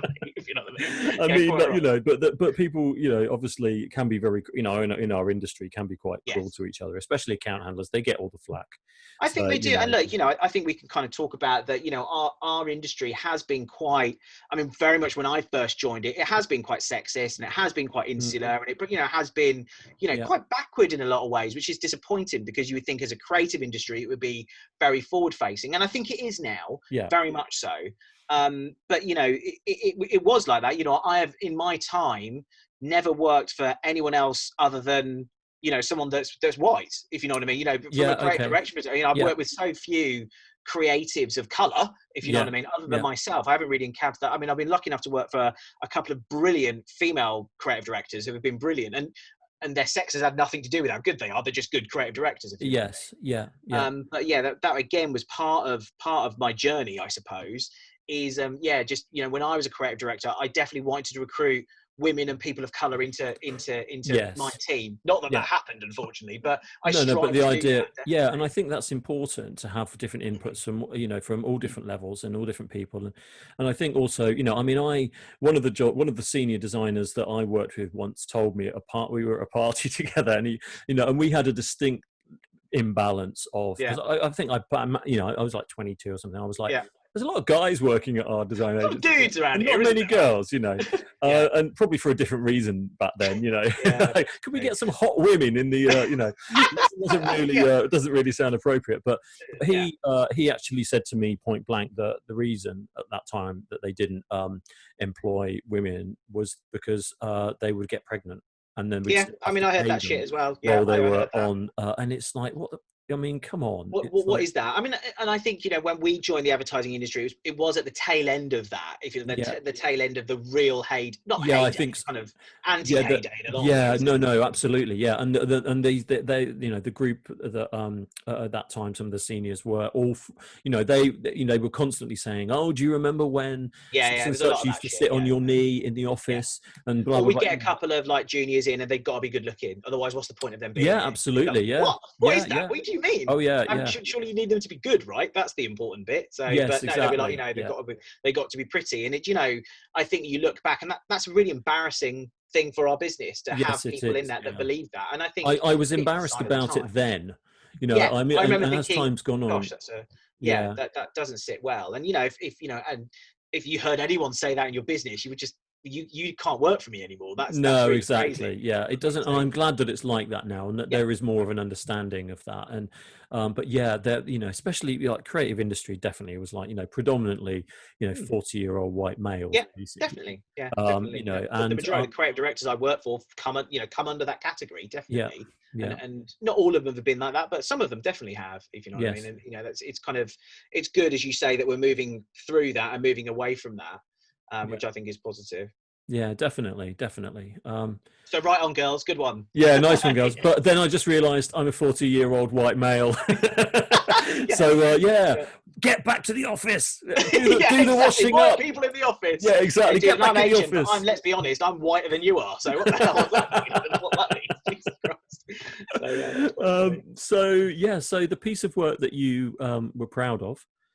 So as I say, I mean, I think, you know, there's lots of work that I'm proud of, and actually, and conversely, I am proud of winning that first pitch, as I said, even though I could have went on to mess it up. But the thing that I'm proud of from a work perspective is probably just me being a creative director. So rather than, because I'm really proud of all of the work we produced as a creative team in that time. Some of it was really good. Some of it wasn't so good, but the process of producing it, I think, went well. Do you know what I mean? No, I agree. And I struggle with this question myself, because like I like little bits of everything, and I dislike little bits of everything. So every time I do a project, if there's a combination, you know, sometimes there's more things I like than dislike, and you know, and there are ones that I favour more than others, but I don't know if there is a piece of work that I'm really pleased of, other than the body of work that you generally produce over time, you know. And I think, you know, I suppose, you know, probably like you, I'm proud that I'm able to, or definitely contribute to the support of my family through my trade, through my business. Yes, who'd have thought we'd get paid for it? Well, when we do get paid for it, that is the other thing. It's like we get paid for talking crap a lot of the time. Do you know what I mean? Most of the time. Yeah. Except for this, you're not getting paid for this. So sorry about that. Again, I just dispute that completely. When the channel starts rolling in the advertising money, I'll give you a call. As long as you build me a similar blue brick wall behind me, then I'm absolutely fine. That took me ages. So from a work perspective, I agree with you. And there are like aspects of jobs, like I really enjoyed that idea, or just that half a thought that we had, and all that stuff. But maybe it's like the execution's really good, but actually the idea wasn't very good, and then you're like, well, the idea is great, but the execution isn't. I think that's And who knows? Maybe our best piece of work is yet to come, mate. Maybe it's absolutely. That's what I keep telling myself. Well, I've done crap so far. I've got to keep going, got to keep hammering away. So the next question is, what are you doing now? And where would you like to go to next? So, as I said, I'm a founding partner in a design and marketing agency called Beyond Curious. Yeah, so I love the name, by the way. I really. Yeah, I know we get a lot of compliments on our name, which was a real journey, and I'm sure with Deadline Creative, one of the hardest things to do for us, anyway. Was and because there's three of us as well. Was to come up with a name that suited us, if you know what I mean. Sure. That suited the desire of the company and what we really wanted to do.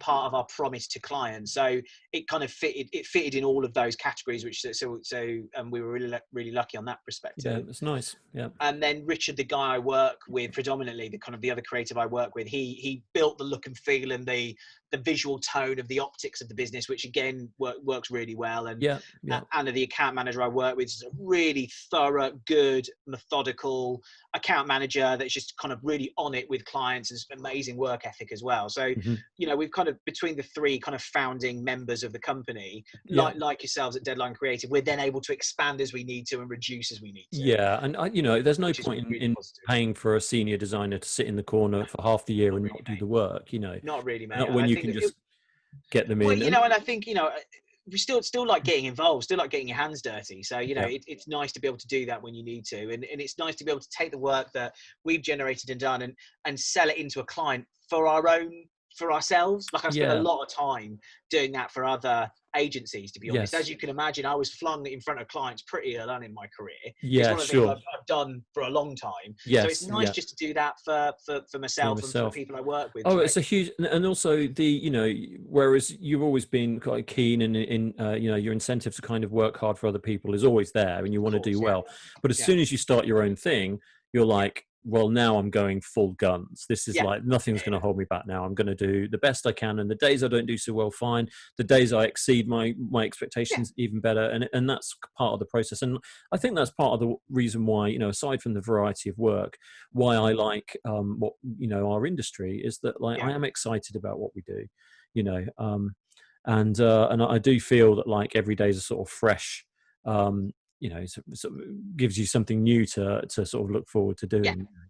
And when you're doing it for yourself, there's definitely, you feel like you give it 110% rather than just 100%, Well, just those victories are just that bit sweeter, I think, ultimately, having the ability to go in and sell something to a client, they go, yeah, this is great, we love it. It just feels nicer. It's just a nicer feeling to think, yeah, we did that. Just us guys did that, with external support when needed. And then the results and the benefits of that are coming to us as well. So, it all kind of connects together really nicely. So that kind of, what am I doing now? The objective is to keep this going as a business. We've been up and running for 5 years.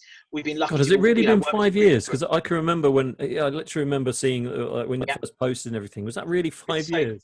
It's crazy, isn't it? It's so crazy. And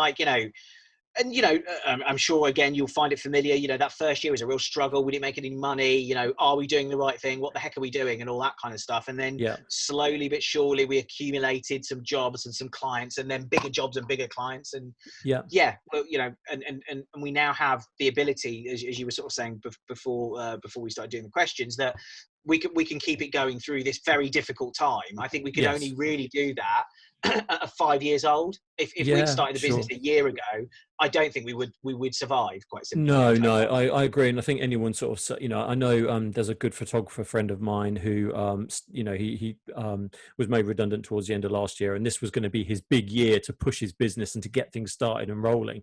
And after the first 3 months, it's like, nope, you have to stay in your house, So like he's really, I mean, he's actually been finding work and it's fine, but not in the way that it should have been, and I feel like a lot of small businesses will be experiencing that, especially the startups. It must be really difficult because I don't know about you. I mean, in terms of new business, I mean, work's been coming from weird angles of people that I've not really had relationships before, or like friends of friends have put me on to various people, or other clients. That's helpful. So that's kind of been sort of not something that I've really pursued in the past, but it's kind of been flowing some work my way. I can't imagine what that must be like when you're a startup trying to approach completely new people out of the blue and saying, I want to do some work. Yeah, hi on LinkedIn. Hey, you don't know me, but let's give me some work, please. Exactly. It's such a challenge. You can't meet them in person, so you can't go and sort of have a chat to them and show them you're a normal human being. That's not even an option either. So yeah, bloody hell, it's been so difficult. So on the what am I doing next is just absolutely keeping the business alive, keeping it going, enjoying what we're doing, which we very much do, and we enjoy working, the three of us working together, and also realizing some days are bad, some days we don't like each other, but that's fine. Like, it's all fine, if you know what I mean. It's all ultimately gunning for the same point, and I think it's just so keeping that going ultimately, mate. No, it's really good. And I think hopefully all the lockdown stuff won't last too much longer. I mean, you can't last that much longer, can it? It's kind of, it feels like it's slowly getting better, and then suddenly they're like, I think so. And then all the kids get kicked out of school again. And you're like, oh, great, but but look, I think if this is as bad as it gets, then we can cope. Yes, exactly. At least in this kind of scenario, you can survive. Then the only way is up from there, isn't it? I guess, do you have any advice for anyone starting out in the industry? This is a good one. It's an interesting one. I think when I started in industry, to people starting in the industry, especially now, there is probably a marked difference. Probably the one thing I would say is try and learn as much as you can.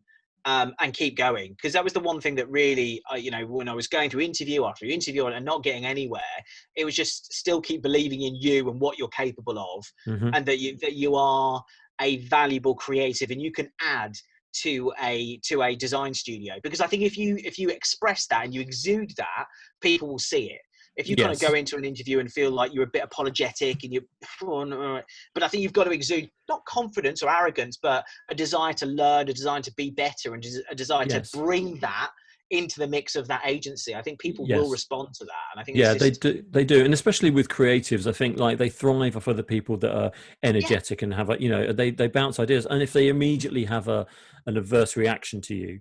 Like you're this kind of black hole that sucks everything in, and you're not giving anything out. Really insular and it's hard work, quite awkward, and I think it's. I mean, there is a place for those designers, but it's just not as easy for them, Yeah, exactly, and I think those designers, and a lot of designers probably come under that category, to be fair. And I think you're right. There is a definite place for that kind of creative mind, because it can be methodical and thorough and still very creative as well.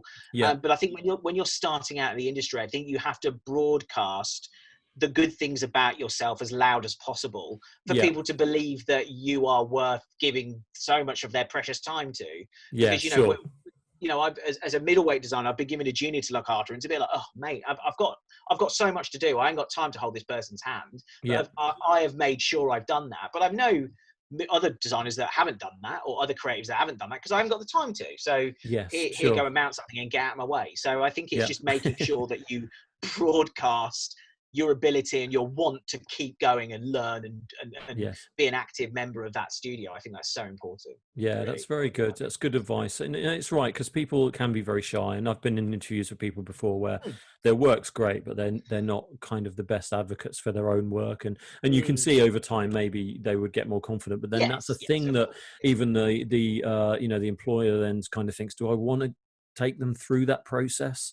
Do I want to wait for them to come out of their shell? Yeah, exactly. It all goes into reasons why you get hired. I think so. And I think, now you have that barrier as well of maybe not being in the same room as them. I think that you really do have to broadcast the best parts of yourself to people that are potentially going to employ you. I think it's more important now than ever, I would say. Yes. Yeah, absolutely. Absolutely. So there's a 10th question, which is from our old friend, Mr. Glover man. Yes, exactly. Well, hi, Ian. I'm sure you're still watching because you've got nothing to do. Right. Glover, how you doing? So his question was, what would you do if you weren't doing your current job? That's such an Ian question. I know. Can you see yourself doing something else, or would you consider planning a second career? So if you weren't doing what what I think I would probably do is you'd fall back on that drama GCSE. I think that's when the drama GCSE really starts to pave the way. Just do a lot of freeform improv in the park. Do you know what I mean? Just kind of like, I see you as a mime in Leicester Square. Mime, like statues, like paint myself in gold. Yes, because there's just not enough of them. Not enough of those guys. I mean, yeah, exactly. I think, to be completely honest, I couldn't imagine myself doing anything else. And that's not answering the question, but my honest answer is I don't know what else I could do that I would enjoy as much as what I do now, really, to be honest. And that could mean, well, maybe one day I'd like to go back and pay some of my experience, when I've got more experience than I have now, back into education, maybe go and be a lecturer or something like that, and try and kind of give some of my experience to people. I could see you doing something like that. I could see you doing something like that. I mean, sort of visiting lecturer sort of scenario. I don't know. A lot of tweed. I was going to say, I don't know. Does anyone want to do that full time though? Because I think you get a little bit like, I don't like the idea of that being it then, but I like it's definitely so you've given up then. That's what's happening. So you've quit the industry and now you're a teacher. But the whole kind of, every Friday I'll be in the studio sort of scenario. I could really see you doing that. I could see you, that would help a lot of people, I think. At the moment you'd be in that studio by yourself. Yeah, exactly. There'd be no one else I'm there. Here, yeah, exactly. Just different kind of screens all about the place, exactly. Exactly. Just loads of laptops everywhere. But I think you'd be good at that. I think that's that feels like something. And also, you get to that age where you know enough that you probably could help somebody into their career. And I think as we were saying, way back when we started this podcast 6 or 7 hours ago, when we were talking about, it's now into day 3. Exactly. I think, as much as we kind of laughed about our university and the generation of ideas being the central pillar of that, it is something I've kept with me throughout the years. It's about the idea. At some point, it's about the idea, and then it's about the craft and the delivery and the broadcast. But it's about the idea, and I worry that in a time when boredom is outlawed, like you have no time to give your imagination time to express itself, because you can't, you're on to the next screen, you're on to the next thing, you're on to, I see it with my 5-year-old son now. Yeah. Times where I love seeing him just fight in his own mind, or do kind of goes on flights of fancy in his own bedroom. I love that, because it's like that stretching and the workout of your imagination is so important. And I think it's just the longer you can hang on to that, even when you're at university, as long as you can hang on to that expression of your imagination and using that engine, I think it's really vital. And I think, and I'm sure as you would attest to, in this coming age of automation, where things are going to become more and more automatic, the one thing you can't do automatically is come up with ideas for stuff. That's still something that's mercurial and kind of like is a type of alchemy that I don't think a lot of people understand. So I think it will become even more precious. Yeah, I think, as time goes on. That's interesting. Yeah, and I like the idea that there's a future where the technology and changing sort of environment that we find ourselves in our careers is supporting us rather than taking us over. I think it's and I think you can see a future where that could be the case. Like you can go online and go to Fiverr and get your logo done. And people do. That's where I get all my ideas from. So. Yes, I was a Deadline Creative is famous for it. Exactly. I spend 20 quid a day and I make 40 quid. So, Exactly. That's like economics I like.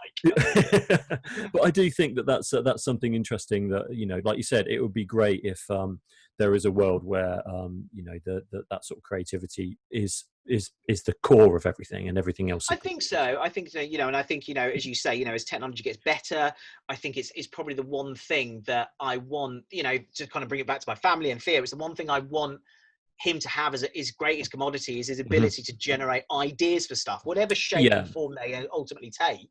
I think to have that desire to think about stuff and think about solutions for stuff, I think is super important. So I think that's something that, if I could take that forward as a career, I think into kind of lecturing and education, I think is something I would like to maybe one day do. But it's interesting, because it almost comes back to what we were talking about right at the start, which is, as soon as, like you were saying about having the time to kind of express yourself creatively, and your boy expressing himself, as soon as the pandemic comes on and it's like you've got a little bit of extra time, you default to doing your sketchbooks, which you wouldn't have had time to do otherwise. And it's incredibly satisfying. And so likewise with me, like doing, I started like doing a comic book with this guy, which I wouldn't have even considered looking at, because suddenly there's that little bit of time where you suddenly sit back and you think, actually, how can I get something out of this that isn't so negative all the time?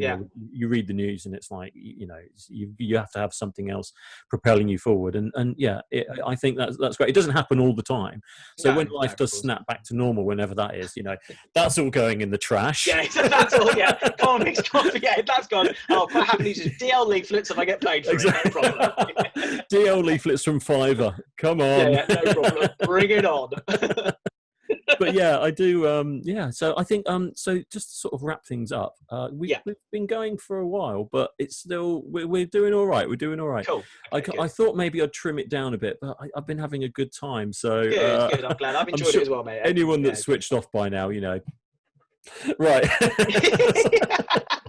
Yes, exactly. So now it's your turn to ask a question. So this is just something I've been doing to link them all a little bit, which is, if you've got an idea that or a question that you might want to ask the next person I'm interviewing, and it can be literally about anything. So my question was, if you could have a chat or do a video podcast with anyone from the history of advertising and design. So I wanted to do it anyone at all, but I thought that would be insane, because I want to talk to Genghis Khan and what was he playing at. So I don't think that's probably right.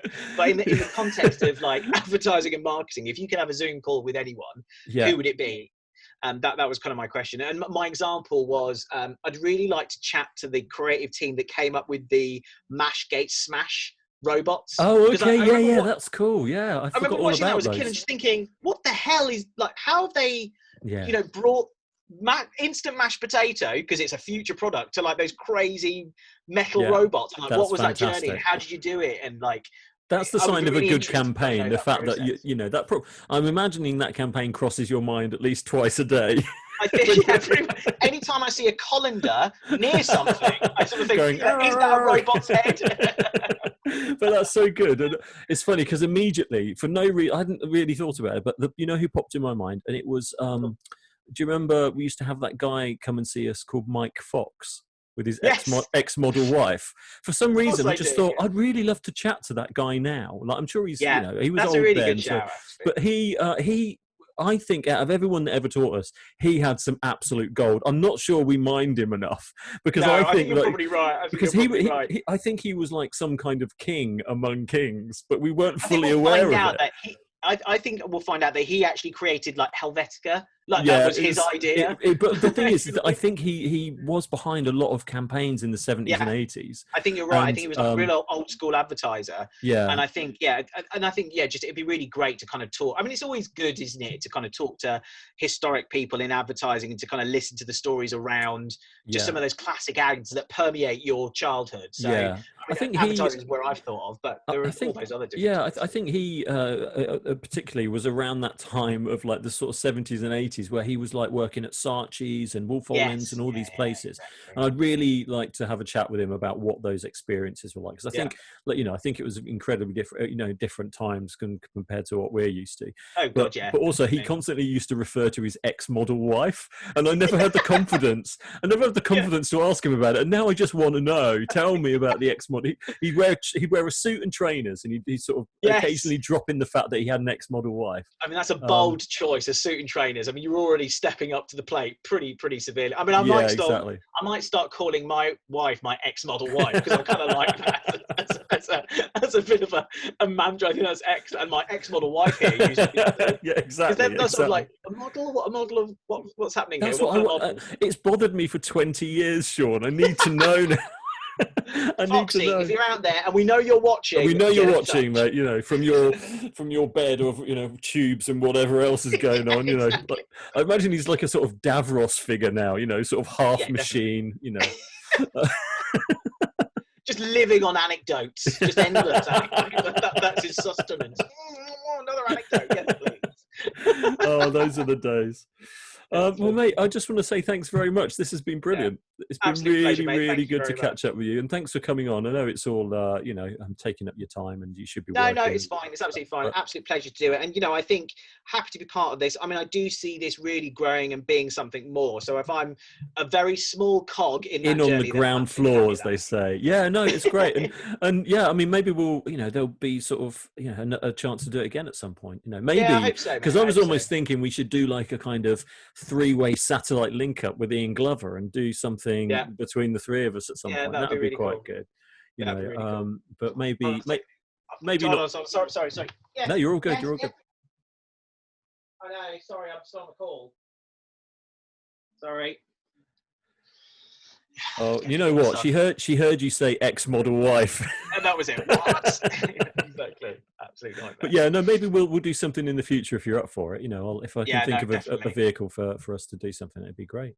Yeah, mate, it's really good. And I'll put all your details and things in the links and whatever into the site and all those sorts of things. I tend to do that with the when I post it out, because people like to take a look at your work and stuff. So yeah, thank you very much. And again, it's a great opportunity and a profile raiser for me. So yeah, absolute pleasure, and always great to catch up and chat. Yeah. So all right, Sean, mate, I'll sign off. Yeah, perfect. Good to see you, in mate. Another 15 years. Yeah. Awesome, mate. Thanks very much. I'll speak to you soon. See you soon, man. See you later. Take care. Bye-bye. And there you have it, another look into the industry and a creative journey from my good friend Sean. Thanks again, mate, for coming on the show. I really enjoyed catching up with you, and hopefully we can do it again at some point. So yeah, if you like the show, then please do hit like, subscribe, all the usual stuff on YouTube. If you've downloaded it from Apple, if you could put the thumbs up on that as well, that would be really great. All of this helps grow the channel, which is, thanks to your support, it's doing really well at the moment. So yeah, I really appreciate it. So until next time, be good, stay safe, and be kind to one another.